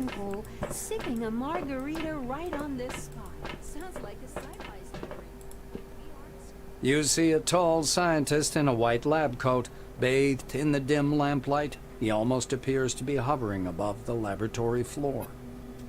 Nicht wirklich, der sitzt auf seinem Hockerchen da. The man turns at your footsteps. He's holding a paper clipboard and a pencil. His shimmering silver badge reads Sebastian van Olden. Niederländer.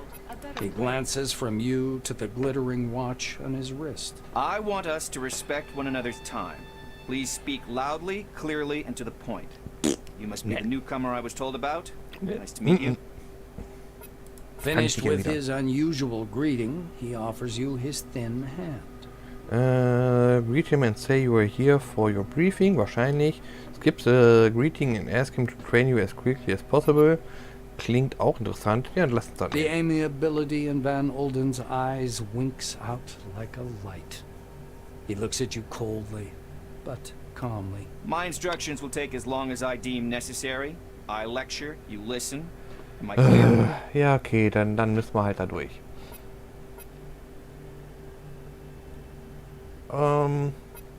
Ja, genau, das The war klein scientist laut. puts the clipboard aside, raises his watch for a closer look, and sets the timer. He shows you his watch dial. According to the rules of this briefing, I have to touch on a large number of topics. Therefore, I will do so very briefly. Do not interrupt me. When I'm finished, I'll answer your questions. Within regulations, of course. Of course. Sebastian produces his handheld and clicks some buttons. I checked your scanner. It's working and it's connected to the Minerva database. Everything you scan will earn you Kronos or Forefathers knowledge points. Okay. The instructor watches you with displeasure. Are you listening? Nein, nicht Scan wirklich. everything that might be of scientific interest. First of all, anomalies. Okay. It could be dangerous. Make Okay. sure to always have medication with you. Vielleicht. He places a canvas pouch in your hand. This pouch is full of bolts. You can temporarily discharge an anomaly by throwing a bolt into it. It's Okay. primitive, but reliable. Ich frage gar nicht wieso, aber Van okay. Olden pushes a button on his stopwatch. So, my oral briefing fell within the allotted span of time. Any questions you want to ask me? Brauche ich gar nichts wissen. Hier, komm, The pack weiter. scientist glances at his watch again. You're within the time limit for questions. The next step is training in the artificial ecozone. Okay, machen wir He das. rests one finger on the button in preparation to start the timer. You're going to go downstairs and scan relics. I will be monitoring your progress. Please note there are several radioactive anomalies in the ecozone. Okay. These are the same conditions you'll be working in the field. Radioactive zones and relics are quite common under the dome. Okay. He smoothly extracts a jar of yellow pills from his pocket. Here's your ARAD 3.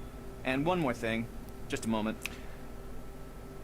Wollten die den Dom nicht zu dem super Wohnplatz für alle machen und dann ist das voller radioaktiver Anomalien? Das klingt toll. So, du wanderst jetzt weg und beobachtest uns dann gleich und wir gehen jetzt in die Dekontaminierungsstation da rein und folgen dir dann dementsprechend. Please stand by for decontamination to end. But we are the strangest to sci-fi here. Dankeschön. The detailed plans are So, jetzt müssen wir da runter. Hier gibt es noch Medizin zu holen. So, hast du hier nochmal Arad 3, Red Force, Gilon Kapsult oder so? Keine Ahnung, zum Heilen oder so. Deftness, okay. Steroid Drug with Mixed Effects promotes. Ich glaube, aber können wir mal direkt einschmeißen dann da. Medikit können wir dann später benutzen, wenn wir mal brauchen. Lass uns mal direkt gucken hier. Der Scanner, den benutzen wir automatisch da unten. Wo ist das jetzt hingewandert? Das ist da. Ja, genau. Konsum. Ja. Use on. Nee. Konsum. So, jetzt sind wir ordentlich gebufft. Hier sind wir hier. Sweet. Dann ab auf die Leiter oder die Leiter runter. So. Hier, deshalb haben wir die Schaufel da geholt, damit wir hier rumdingen können. Dann grad mal aus. Bin mal gespannt. Das kenne ich noch nicht. Relict Dust. Okay, Reliktstaub. Interessant. So, dann müssen wir jetzt hier einen Bolzen da reinschmeißen, damit die Anomalie weggeht. So, dann können wir da hinrennen und scannen. So, ist gescannt. Geh wieder da raus. Denn gleich kommt die Anomalie zurück. Und bei dir können wir die direkt scannen, ne?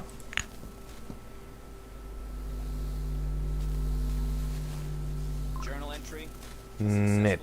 So, beim letzten Mal hat das irgendwie nicht geklappt, dass ich hier eine Schraube reinschmeißen konnte. Out of Firing Range. Ne, da will er keine Schraube reinschmeißen. Wo gehst du jetzt hin? Keine Ahnung. Also mit die Anomalie ist irgendwie verbuggt. Keine Ahnung. Der will ja nichts treffen. Hier war, glaube ich, auch nichts mehr am Rumstehen, außer die Leiter. Ne. Dann nutzt man die Leiter. Und dasselbe Spielchen. Anomalie scannen. Zum Graben war da nichts. Beziehungsweise Relikt scannen. So. Scannen. Benutzen dürfen wir es nicht. Hat er uns erklärt. Oder hätte er uns erklärt, hätten wir dann die andere Option genommen. Wir sollen die nur scannen. So, da dann also wieder eine Schraube drauf. Kann ich, warte mal, dann drehen wir eben kurz die Kamera. So. Dann dahin. Scannen. So, das hast du fertig. Wieder aus dem Kreis raus. Sweet. Dich können wir direkt scannen. Gucken, ob wir hier Perfect Score kriegen oder so. Haben wir also auch fertig. Die nächste Schraube dahin geschmissen. Dahin gedackelt. Scan. Okay. Dahin gedackelt. Nicht zu nah dran. Oh, wir kriegen schon Radioaktivität. Warte. Kann ich... Gut. Rennen dahin und scannen. So, damit haben wir soweit alles hier so untersucht. Bis auf die Anomalie. Da kamen wir irgendwie nicht gescheit dran. Oder? Kann ich vielleicht von da drunter durchlatschen? Kann ich. So ein bisschen. Komme ich da trotzdem noch jetzt dran? Jetzt schmeiße das dahin. Oder auch nicht. Voll daneben. Der hätte auch treffen müssen, oder nicht? Nevermind. Gut, dann lass uns mal gucken, ob wir das gut gemacht haben oder nicht. Sebastian meets you on the platform. Your finishing time is within the acceptable range. He clicks the stopwatch button, fixing the result time. The scientist turns back to his notes. Not bad. One question. You observed several anomalies while scanning. Why do you think they appeared? I'd like to hear your opinion. Super. Wir können ja echt viele Antworten hier geben. Nur die Nummer 3 und Nummer 6. Just say that you don't know. Answer that in Black Wings you were trained to solve a different type of problems. Was eine lange Umschreibung ist für I don't know. The scientist assumes a superior expression. I knew you'd come up with something like that. I see you understand nothing about the nature of anomalies. So let me add a couple of points. Gerne. He glances at the shimmering blue light in the eco zone. The truth is, we don't know the precise reason for these phenomenon either. Aha, aber trotzdem die Nase bis zum Himmel halten. Ne? No matter how much we try to convince ourselves otherwise. Sebastian points a thin finger at the clustered lightning. I personally believe that the anomalies are the dome's security mechanism. The ones you saw are relatively harmless, but there are different anomalies in the desert, phenomenon that toy with the human mind. Okay, klingt ouchen. Van Olden clasps his hands behind his back. I know you don't care, but I'll say it anyway. Scientists today are required to be wonder workers who can heal cancer with a wave of their hand and solve the secrets of the universe during their coffee break. For some reason, no one wants to understand that fundamental science is always an investment in the future. It produces no answers here and now. Bullshit. The White's gaze strays back to his clipboard. If something terrible happens under the dome one day, and I'm sure it will, science will protect no one. That is all. Off you go. Okay. So, jetzt, wir sind ziemlich angeschlagen hier, ne, wegen dem ganzen Zeugs. Beim letzten Versuch hat das nichts gebracht, hier irgendwas einzunehmen. Desinfection brauchen wir nicht. Red Force. Sind wir noch radioaktiv verseucht? Ne, nur die Punkte sind irgendwie nicht runter. Energy Resistance, Biomechanical Resistance hätten wir vielleicht nehmen können, das Alright. Medkit. Ja, das können wir doch mal einmal konsumieren hier. Wunderbar, hier sind wir wieder gesund. Wunderbar, dasselbe hätte, glaube ich, auch das Terminal hier gemacht. Medcom 72 Ding. So, mal gucken, hier wird noch ein bisschen was zu plündern. Hast du hier drinne? Mercury und Regent Box. Immer alles mitnehmen. Immer alles mitnehmen. Solange wir noch tragen können. Immer ran damit. Die wollen wir nicht labern. TV brauchen wir nicht. Table Lamp brauchen wir nicht. Relic Storage. Mal gucken.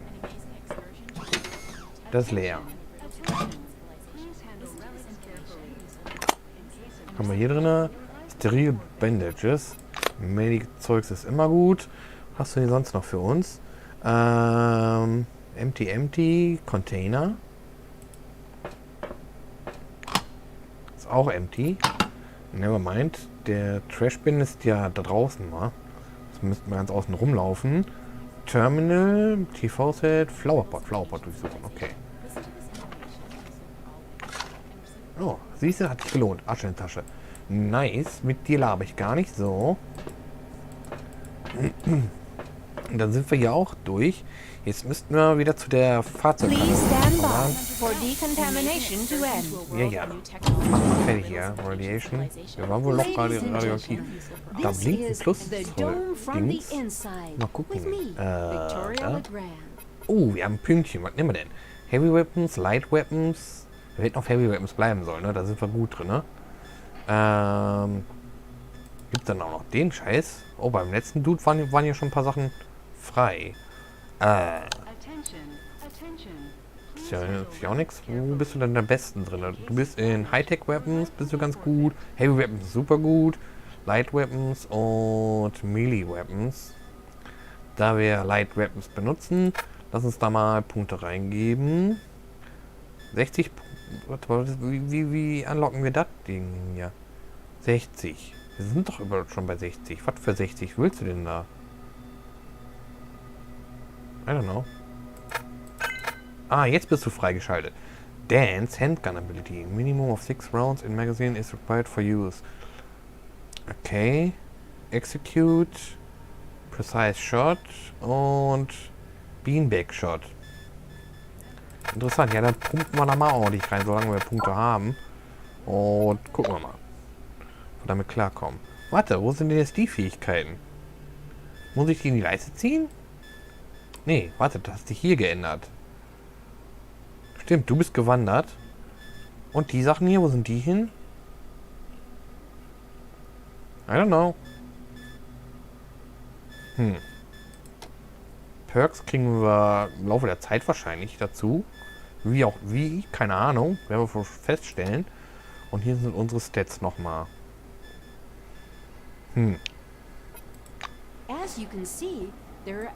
So, hier oben ging es nirgendwo weiter, ne? Da ist der Trainingsbereich, mit denen haben wir schon gelabert. Jetzt müssten wir quasi theoretisch hier unten irgendwie durch. Kommt da jetzt so durch? Ja, jetzt gehst du so auf. Ja, hier waren wir also eh schon fast. Was bist du für ein Dulli hier? Milo Randale. Nevermind, mit dir mag ich jetzt nicht reden.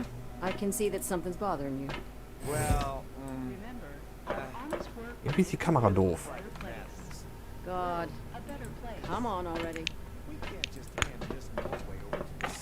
Ja, hier waren wir schon. Stimmt. Das ist wieder der Koffer, den wir vorhin untersucht haben. Na gut. Hätten wir hier quasi abkürzen können, hätten wir das Tutorial gar nicht machen müssen.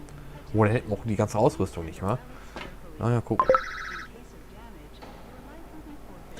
You press your selectron against the access point which responds with a hostile buzz. Your selection has been temporarily suspended, says a crackling loudspeaker. Continue. I'm all ears. A tall guard in a clean and careful pressed uniform addresses you in a soft voice.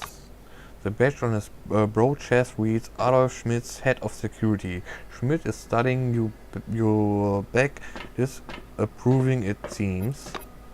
He wipes a bit of lint off your shoulder and adjusts the collar of your jumpsuit. Ich habe einen Jumpsuit an? Okay. Your uniform could use a wash badly. Ach, stell nicht so an. Die ist gerade neu. I'm Adolf Schmidt, head of the security service. You were to be sent to Magellan, but there was a change of circumstances. The black nods towards the door behind him. I've got an urgent order for you. Your help is needed at a nearby object. Mr. Kingsley is waiting right now to give you your assignment. He'll tell you everything himself. Arrow steps aside, glancing down at your boots. He shakes his head morosely. Agreed and processed to the guard room. Blackwing asks why he needs you, but not the other blacks that arrived with you. Says that you have some business to attend to and you will return later. Machen wir das. Schmitz leans forwards, frowning. Because it's an order, recruit. What do you think you are doing? Showing up in a dirty uniform and questioning your orders? Na, natürlich.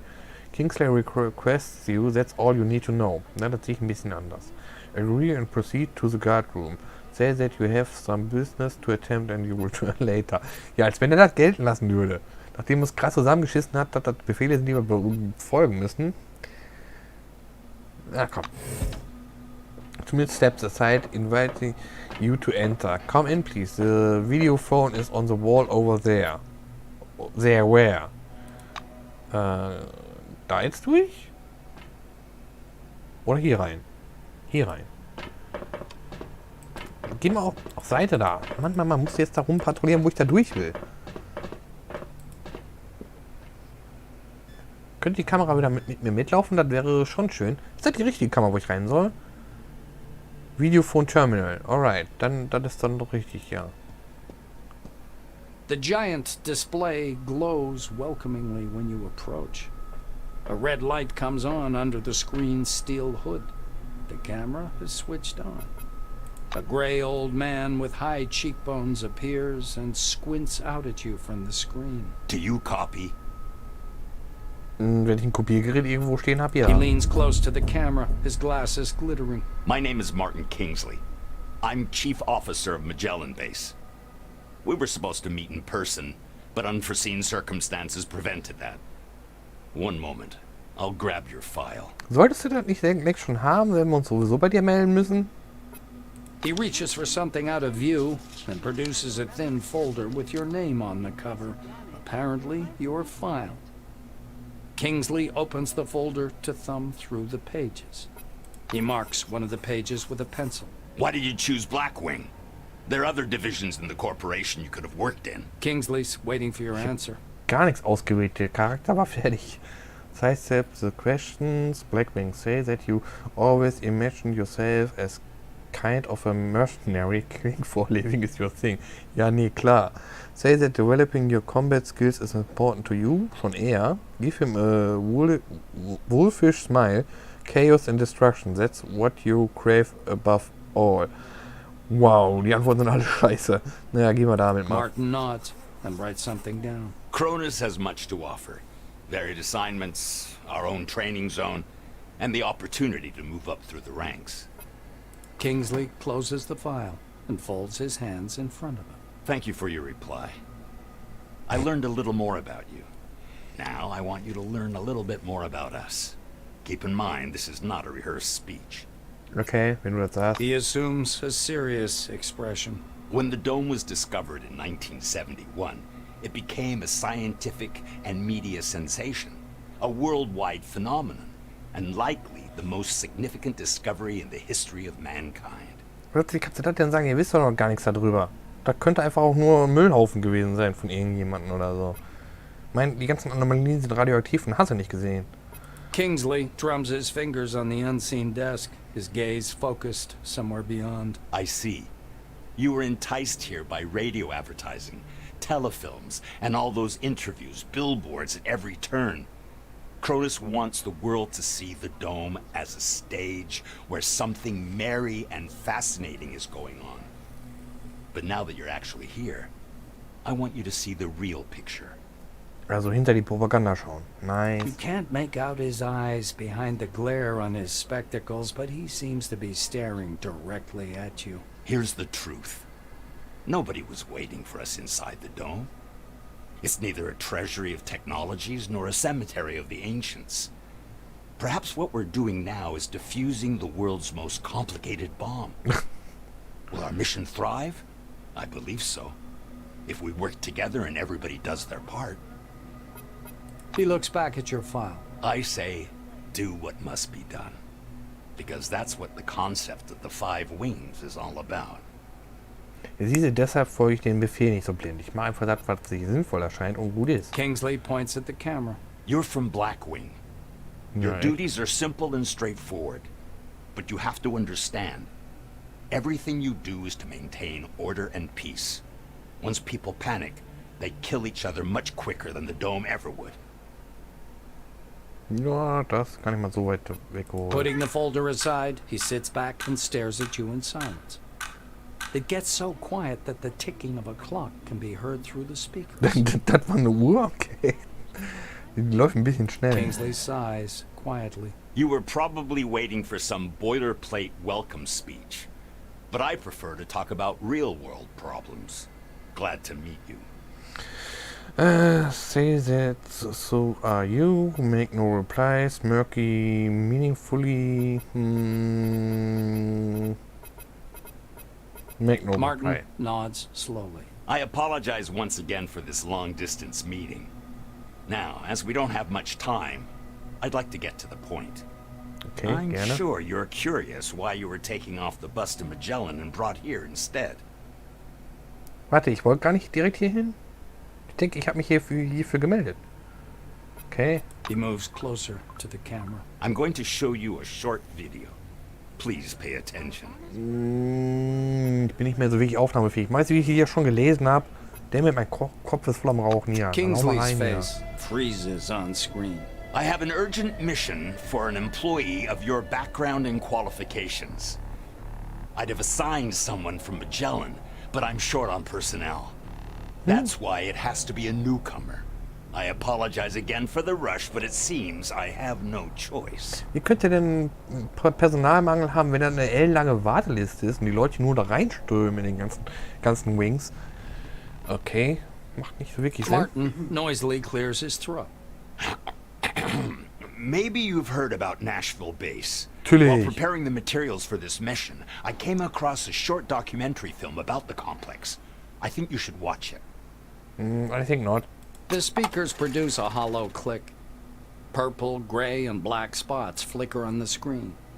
A blurred title, The Cronus Archive 1971 to 1974, was used in the production of this recording, appears at the bottom. Wait until Nashville is mentioned. Hä? Aber ich kann doch nur Nashville erwähnen, wenn wir weiter gucken.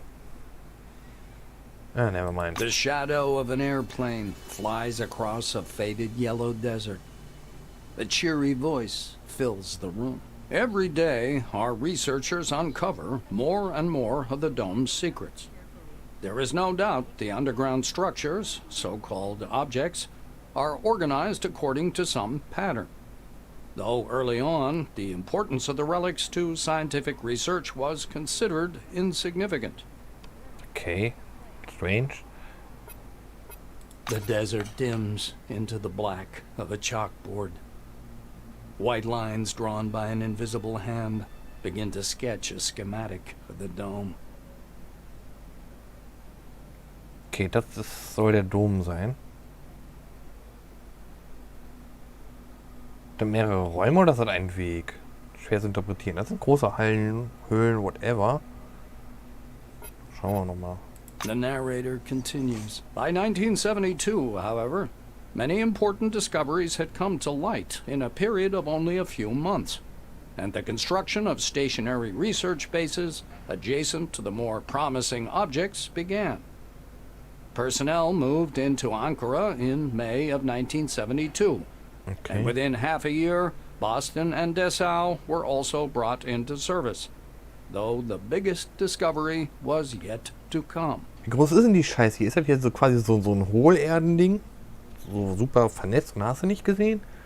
Mein Ankara, Boston, Dessau, das ist ja schon eine ordentliche Ecke, wenn da überall Eingänge oder Zugänge oder Verbindungen sind. The picture changes to a chasm suffused with electric light. People bustling about everywhere. The speaker's voice seems to come from a distance. In November of 1973, a massive network of underground caves and a structure of hitherto unseen complexity was discovered in Sector C-12. Soon afterwards, the construction of C-12 Nashville began.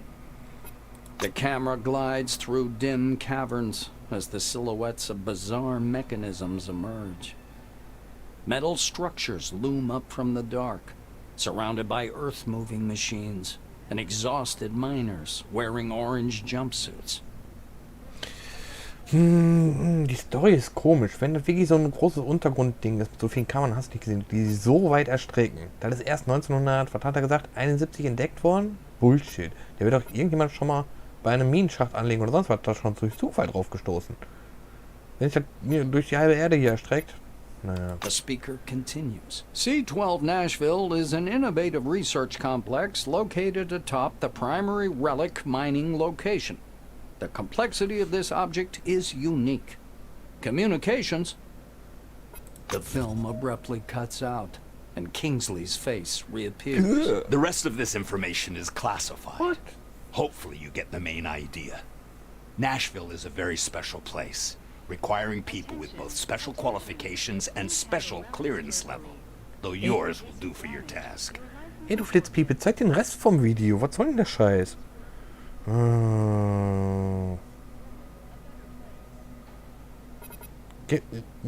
Hier, Option Nummer 4. Show me the rest of the video. Asshole. Das fehlt hier noch. Ja, guck, wir sind nicht allein unterwegs. Da ist ja noch Kingsley dabei. lowers his eyes and flips through some documents. Only the driver. The rest of the group has already departed. I'll tell you everything you need to know, don't worry. Warte, ich habe doch gefragt, wer der Rest meiner Gruppe ist. Ich habe nicht gefragt, wo der Rest meiner Gruppe sich gerade aufhält. Nenn mir den Rest der Gruppe. Idiot. Martin adjusts his glasses. So, the task. Nashville Base stopped transmitting and receiving signals yesterday evening. A reconnaissance group was sent out earlier today, but we haven't heard anything from them yet either. The chief officer rubs his forehead. Normally, I would never give this task to a newcomer like yourself. But I just don't have enough people. Ja, ja, da bewegt dein Arsch alleine. He looks down at the documents again. Furthermore, the group was lacking someone with your specialization. I decided that a visit to an established base like Nashville didn't require an armed escort. That may have been a big mistake. Kingsley is looking into the camera once more. Your task is to get to Nashville, figure out whatever's behind the communication problem, get in touch with the group, and work with them to solve the problem. Ja, nochmal zur Gruppe. Ich hätte, wie gesagt, vorhin habe ich da echt nachgefragt, wer alles in der Gruppe drin ist. Gib mir so den Rest. Fahrer war schon mal ein guter Anfang, aber du kannst ruhig den Rest dabei nennen. Die gehören immer noch zur Gruppe, egal wo die sich gerade aufhalten. Silberbüdelchen. The chief officer carefully returns the documents to the folder. You notice his hands tremble slightly. Go downstairs. The truck must be waiting for you in storage. This task is urgent, but a small delay is acceptable if there's anything you need to settle here first. That is all. Definier Small Delay. In welchem Rahmen reden wir hier? Wenn das ein 10-Jahres-Projekt ist so ein halbes Jahr in der Station hier verweilen wahrscheinlich ein Small Delay. Wenn das so eine schnelle Nummer sein muss, dann sind 5 Minuten wahrscheinlich schon zu viel oder so. I don't know. Bisschen genauer bitte. Nee, da will ich nicht. Kingsley's hand reaches toward the camera. Great to hear. Take care of yourself. I'll talk to you later. Und dann gibt es erstmal ein großes Ass-Whooping hier. Dann hier, du faule Socke, ey. Scheiße, jetzt auch alleine machen können. So. Und nun? Das ist alles Neuland hier für mich. Use. MM-Truck. Jupiter Mooncar. Okay. Jupiter Mooncar? What the? Ja, mein. Wahrscheinlich müssen wir doch hier irgendwo einen Fahrer finden, wa? Welche Karre sollen wir denn jetzt hier benutzen? Hier stehen ja massig rum. Aber hier stehen auch jede Menge Container rum. Was ist das? Personal Teleporter. Okay. Teleportability is required to use. Die haben wir gar nicht, wa? Aber gib mal her. Und zur Not verticke ich den Scheiß. Locked. Locked. Da kann ich doch bestimmt, guck hier. Mit dem Dietrich. What? Ja, dann klopp ich die kaputt. Geht auch nicht.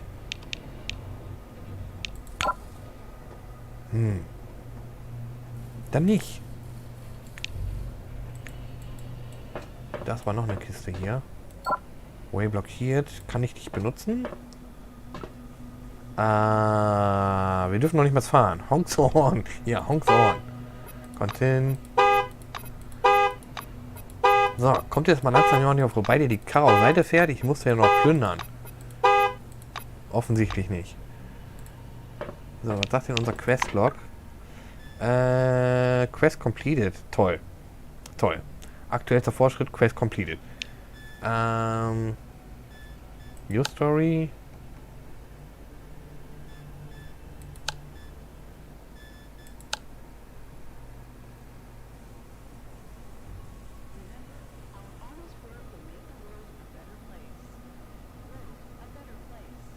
Ja, und nun? Müssen wir hier irgendeinen Dulli finden, der uns weiterhilft, wa? Wo es weiter vorangeht. Das nochmal zum Searchen. Was haben wir hier? Noch eine Box hier. Kamera, könntest du mal auf mir drauf bleiben? Ich mag das nicht, dass du manchmal hinterher hängst. Todd Gasparian. Müssen also jetzt jemanden finden, der Driver heißt wahrscheinlich. Mehr Informationen hatten wir nicht. Nur, dass unser Driver zu unserem Team gehört. Wer von den ganzen Dulis hier unser Driver ist, wissen wir noch nicht. Weapon Parts, Spare Parts, immer alles mitnehmen hier. Ich gucke mich erstmal noch ein bisschen um, bis ich weiß, wer denn hier unser Fahrer ist, bevor ich mit euch labere oder so. Falls überhaupt. Polymetallic Metallic Core. Okay. Oh Gott, das scheint echt hier recht. Dead Insect on Trailer. Kann ich das untersuchen? Examine. Scan. Lass mal scannen hier. Willkommen bei Starship Troopers hier. Brainbug incoming. Okay. Da ist ein Door. Locked. Du verscheißerst mich doch. Ja, dann nicht. Oh, ich kann die kaputt kloppen, die Tür. Dann machen wir kaputt hier.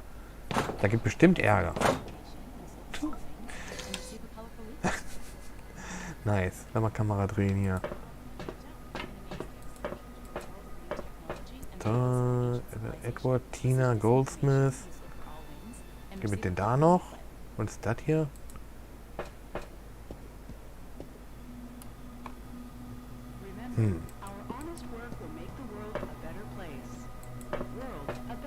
Oh, da gibt es auch noch jede Menge Underground-Zeugs.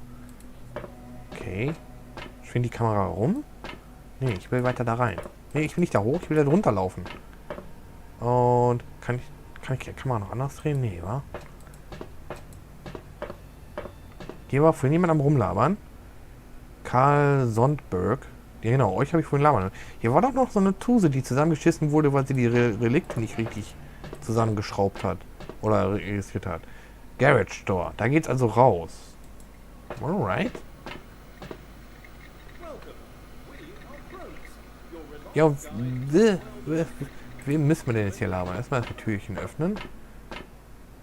Oh, Loading Screen. Vielleicht wartet draußen jemand auf uns. Mann. In der Empfangshalle gibt es echt eine Menge zu entdecken. Da waren noch ganz andere Ecken, wo ich gestern hängen geblieben bin, wo es nicht mehr weiterging, wo ich verreckt bin, weil ich zu nett war. Hock. Use Hock. Okay.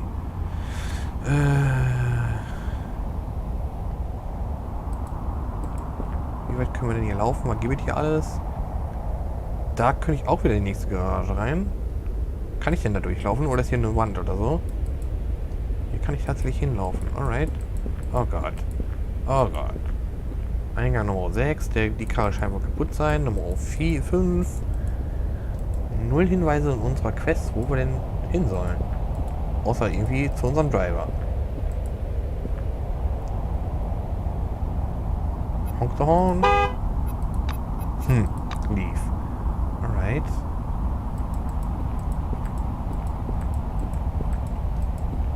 Wie viele Zugänge gibt es denn hier noch? Das ist dann Tor Nummer 7.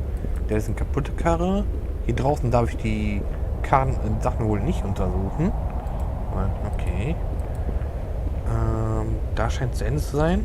Oh, Metalboxen. Hier, jede Menge Boxen zu durchsuchen. Oh, guck mal, 15 Asche in der Tasche.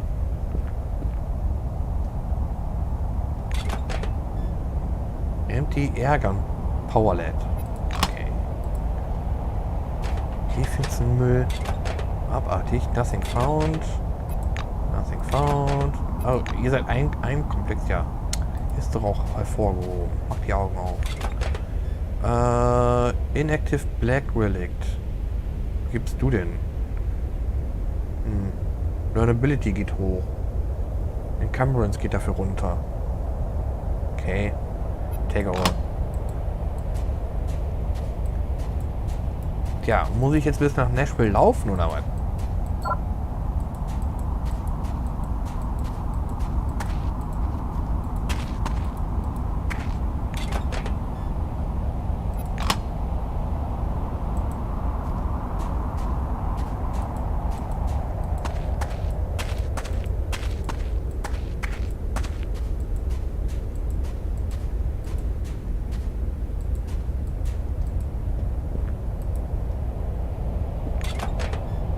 Hier.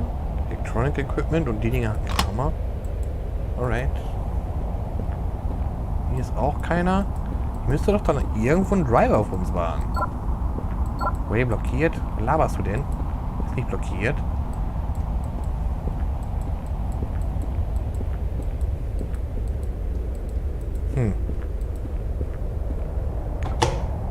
Was ist das? Eine Kartoffel. Wir haben eine Kartoffel gefunden. Nee, jetzt kann es nichts mehr passieren. Aber wo war da nicht auch was von wegen? Ja, hier. Wie viel wir tragen, wie stark wir radioaktiv verseucht sind, wie viel Hunger wir haben, wie viel Durst wir haben und wie müde wir sind. Das wird also auch noch irgendwann mal wichtig. Das ist empty.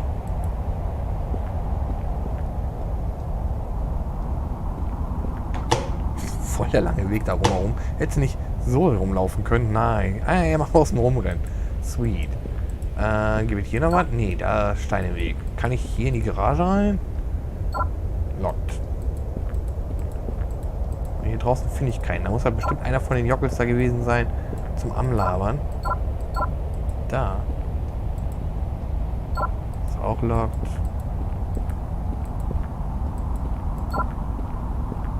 Ist nicht blockiert. Okay. Hier sind wir rausgekommen. Das heißt, da drin muss irgendwo der Schlüssel sein, wie wir weiter vorankommen. Interessant, interessant, interessant.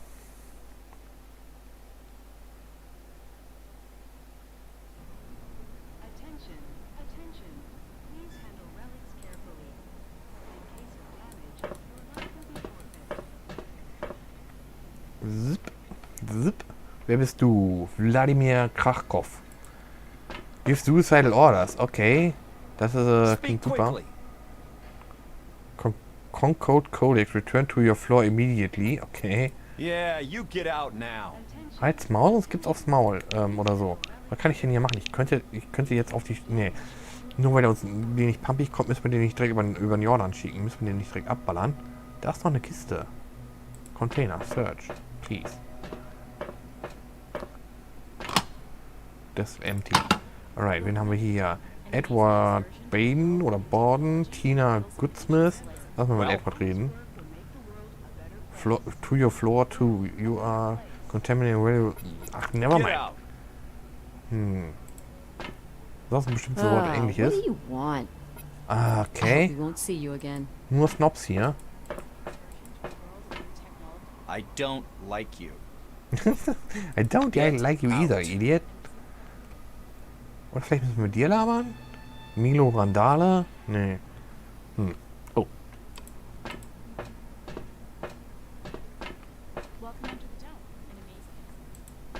Ist das jetzt der richtige Flow? Wir mussten doch hier runter, oder nicht? Galians? Was war das? Schauen wir mal. What do you want? A tall and briefly silver.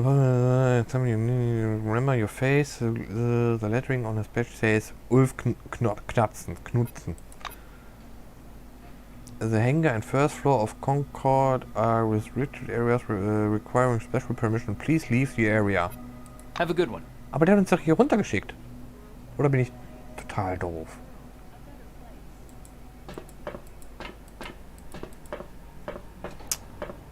Du bist gar kein Garagentürchen. Ich dachte, die müssten wir raus. Tja. Dann... Du hast uns doch gesagt, wir sollen hier hinten aus der Tür rausgehen. Warte. Hab ich mit dir geredet? Todd? I'm listening. I'm listening.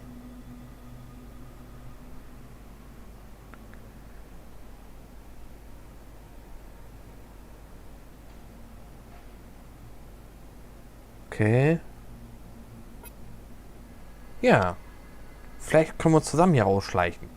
Mal gucken. Wieso redest du nicht mehr laut? Wheelchair is apparent on Todd's sunburned face. Doch, das kann schon falsch lesen hier. To where, Nashville, in this weather, I tell you, they must have gone completely bad. There's no point to this. Their papers are more important than people, see? He awkwardly claps you on the shoulder, then leans in closer and whispers, "Take care of yourself on the road. A doomstorm is not for nothing. And another thing, while in Nashville, take care too. There are rumors." Come back again. Okay, das war's schon. Oh, hier gibt's noch Sachen zu durchsuchen. Guck mal an. Sneaky. Matches. Streichhölzerchen. Nice. Du bist leer. Und Zigaretten. Guck mal an. Der Klassiker. Irgendeine Wache hier mit Zigaretten und so was bestechen, damit die rauchen können. Dann kommt man dann doch weiter. Haben wir mit Ulf schon geredet? So, where were we? Ja, das wäre ein Raucher, aber die würde klappen. Please leave the restrict area. Have a good one. Wen haben wir denn übersehen?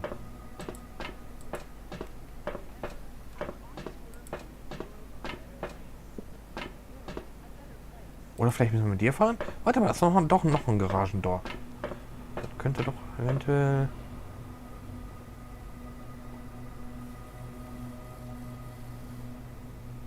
Ah, okay. Ich denke, da sollte ein Fahrer sein. Oh, da ist er. Er ist eine Sie. Ja, da kann nichts gehen, da laufe ich lieber. Oh, hello there. Ja, und weiter? Oh, hello there, und dann war's das. She offers her hand. Hi, I'm Clara Morgan, and you are the novice going to Nashville, right? What's your name? How do you feel? Do you mind if I smoke in the car? Damn it, 7 Fragen auf einmal. Mein Name ist, nein, und ich fühle mich, ach, nevermind.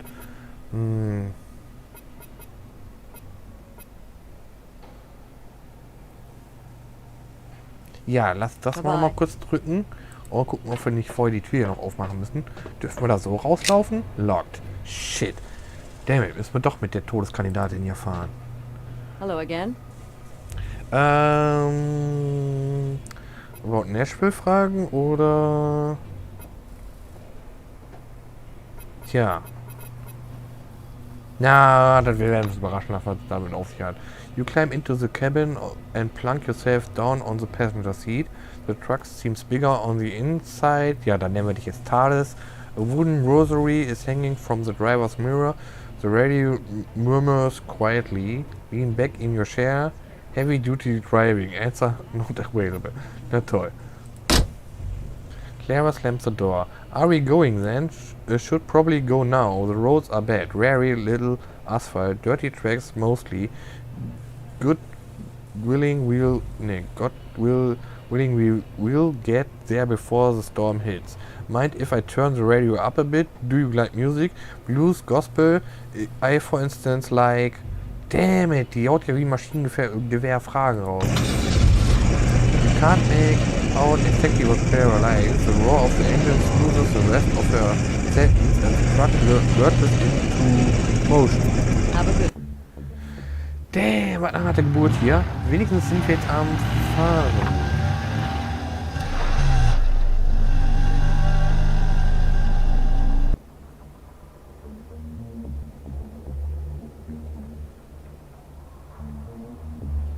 Ja, beim letzten Mal bin ich nach dem Testtraining mit der Knarre, nach dem ganzen Testtrainings, bin ich nochmal da, wo wir die Knarre gekriegt haben, links durch die Tür, hab da mit einem geredet, der so ein paar Särge und so dabei hat. Ja, der hat mich gefragt, ob ich das mal nett ausprobieren will, ob die wirklich so bequem sind. Das habe ich auch gemacht. Kam da nicht mehr raus und bin gestorben. Nashville is blocked by an anomalous storm, and you're forced to detour over a mountain pass. What? Soon, the radiator boils over, and you have to stop.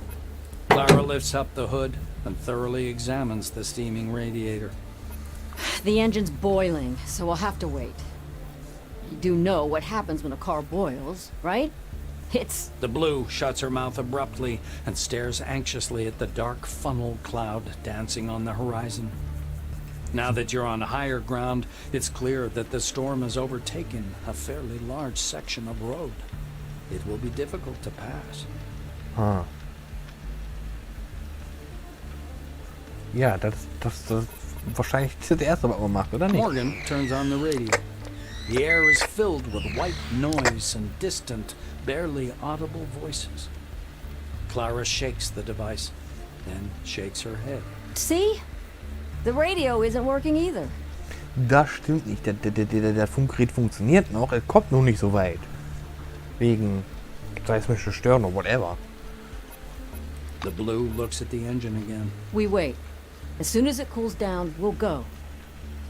This storm worries me more, but it's not an insurmountable problem. I heard there are some relics at the local gas station that protect against anomalies. You could even accidentally step on one out here, they say. Mysterious are the ways of the Lord. Ask her to tell more about these relics. Nee, nicht wirklich. Ask about anomaly storms like this one. Brauchen wir auch nicht. Find out what's interesting about this gas station. Schon eher. Leave think that you'll go to the gas station and figure everything out. Ja, das passt noch besser. Komm, gib hier. Über der Bergkuppel muss also irgendwas sein, was uns auffällt. Die Chatbox soll zu sein. Lass mal gucken, ob wir das sehen. Das ist aber nicht so wirklich Bergkuppel. Das ist ja eine leichte Anhöhe, ist das hier nur. Aber hier ist doch die Gasstation, wenn ich das richtig sehe. Momentchen mal, du hast uns doch gerade gesagt, dass wir hier auf so einen Hügel angehalten haben und die über den Hügel geguckt hat, also quasi in Front auf der Motorhaube, und gesehen hat, da kommt was Böses. Jetzt ist hier aber eine Stadt vor uns. Wo ist denn da bitte schön der Hügel? Das hier? Hast du da drüber geguckt? Das ist aber seitlich von uns.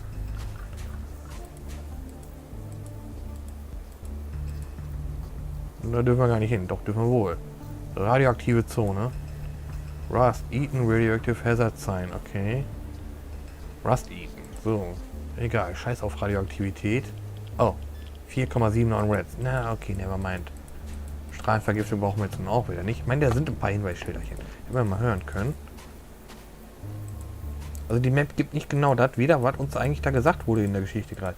Das ist, so interessant wie das Spiel auch wirkt, das sind Negativpunkte. Echt mal so. Hier gibt es noch eine Leiter, Climbladder. Ja, kommen wir mal rum. Und die Kamera folgt mir schon wieder nicht. Was soll denn da drin? Toolbox. Hast du denn da drin? Noch ein Hämmerchen. Techno Woman Comic Book Issue. Ja, das wird sich nicht lange gehalten haben. Wird doch keiner gelesen haben. So.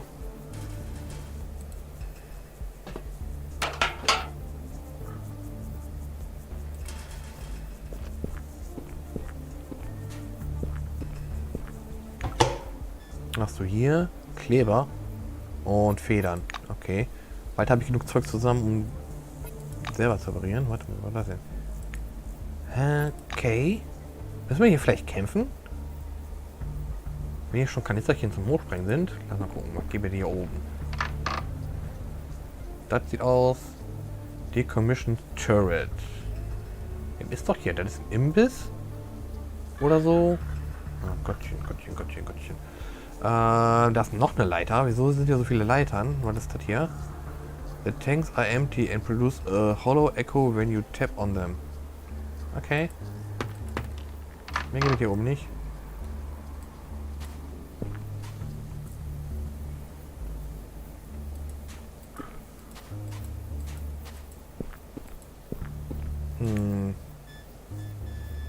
Mehr kann ich mit dir nicht machen. Warte, wie ausgeruht sind wir? Fatigue. Lass uns mal kurz da draufsetzen. Da müsste eigentlich Fatigue ein bisschen runtergehen, wa?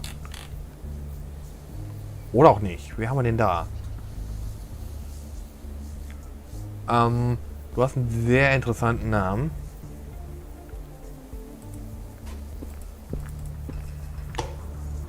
Das MT. Warte, wenn ich ein paar Meter weggehe, kann ich den... Ja. Oat? Nee.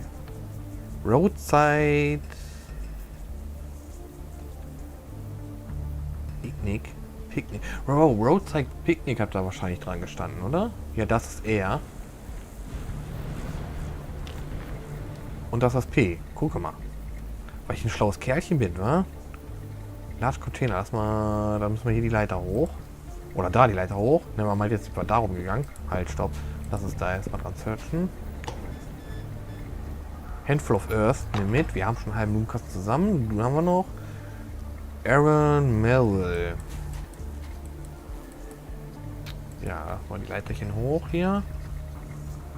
Ah, Gott, das wird hier wieder so eine Menge Areal erkunden, bis wir dann wieder ein Stückchen weiterkommen in der Story. Wird wahrscheinlich jetzt immer so sein, wa? Ah, das hat schon was.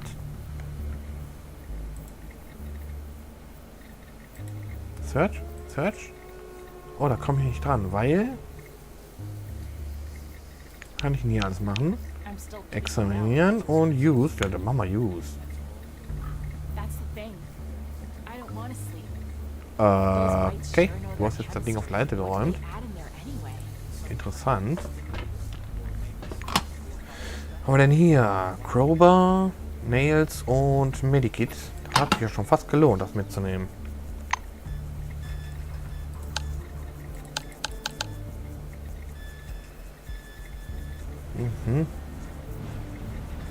Alright. Da ist eine Anomalie oder so. Kann das sein? Halt, bleib hier auf dem Dach. Tab, was? Tab, Discovered, irgendwas?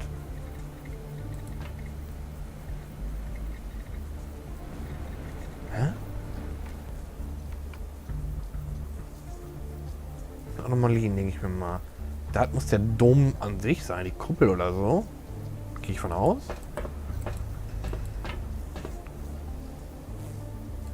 Jetzt kann ich dich nur noch untersuchen. Oh Gott. Das ist alles unterirdisch. Wenn du schon so Höhenunterschied-Sachen hast, dann würde ich das sehr begrüßen, wenn ich hier auf dem Dach nur die Sachen auf dem Dach angezeigt bekomme.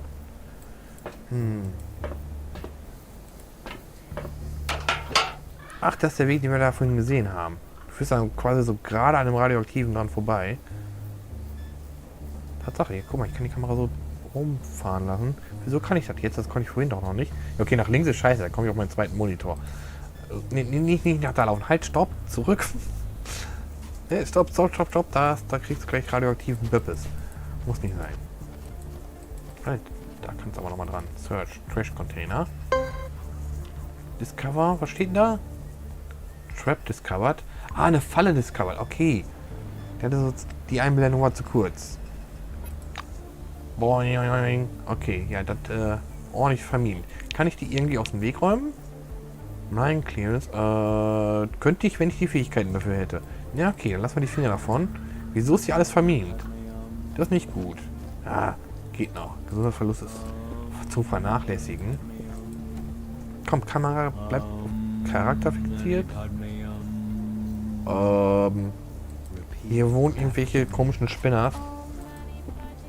Jetzt macht die auch noch mit. Jesus. Sind die Leute hier beknackt.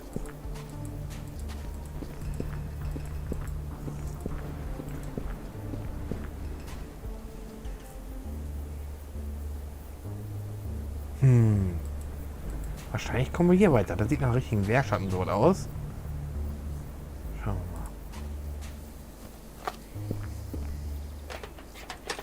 mal. Nothing found. Warum nicht?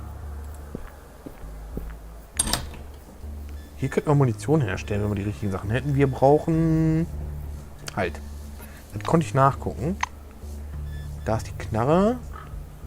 Handgun Cartridge brauchst du. Alright. Handgun Cartridge. Dafür brauchen wir noch Black Powder und eigentlich alles. Und Gunsmithing müsste höher sein. Dann kriegen wir wahrscheinlich unter Abilities dann, oder? Kann ich da irgendwann sowas lernen? Nee, warte mal. Charakter. Applied. Abilities. Perks. Unter Perks. Stats. Nein. Nee, da ist sowas nicht dabei. Wie höre ich den Kram denn dann? Wir werden schon irgendwann herausfinden. Was ist denn das hier? Theodore McReady. Theodore McReady. Mhm. Klar. Und das noch untersuchen hier. Noch eine Schaufel. Okay. Take it all. Take it all. Warum auch nicht? Mit. So. Solange wir noch tragen können, immer ran damit. Wo steht eigentlich wie viel Carried Weight? 19 von 120. Ja, da geht noch einiges rein. Das ist nice. Endlich mal ein Spiel mit vernünftigem Inventarplatz hier. So muss das sein. So.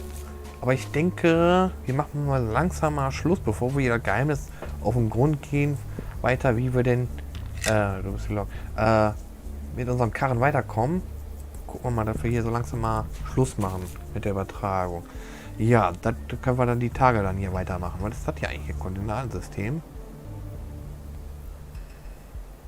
Okay. Safe Game. Okay. Wir können also separat was anlegen. Autosaves. Create New Save. Wie nennen wir das denn?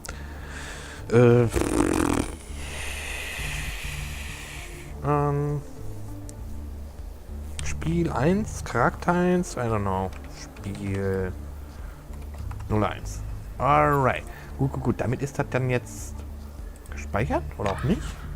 Ist gespeichert. Gut.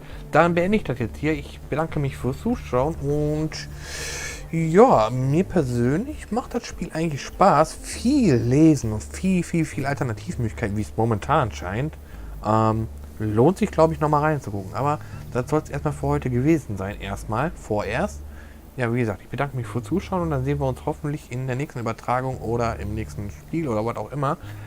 Bis dahin, ne, hau da rein, gebt da Gas und habt da Spaß und auf Wiederwinke. Tschüss.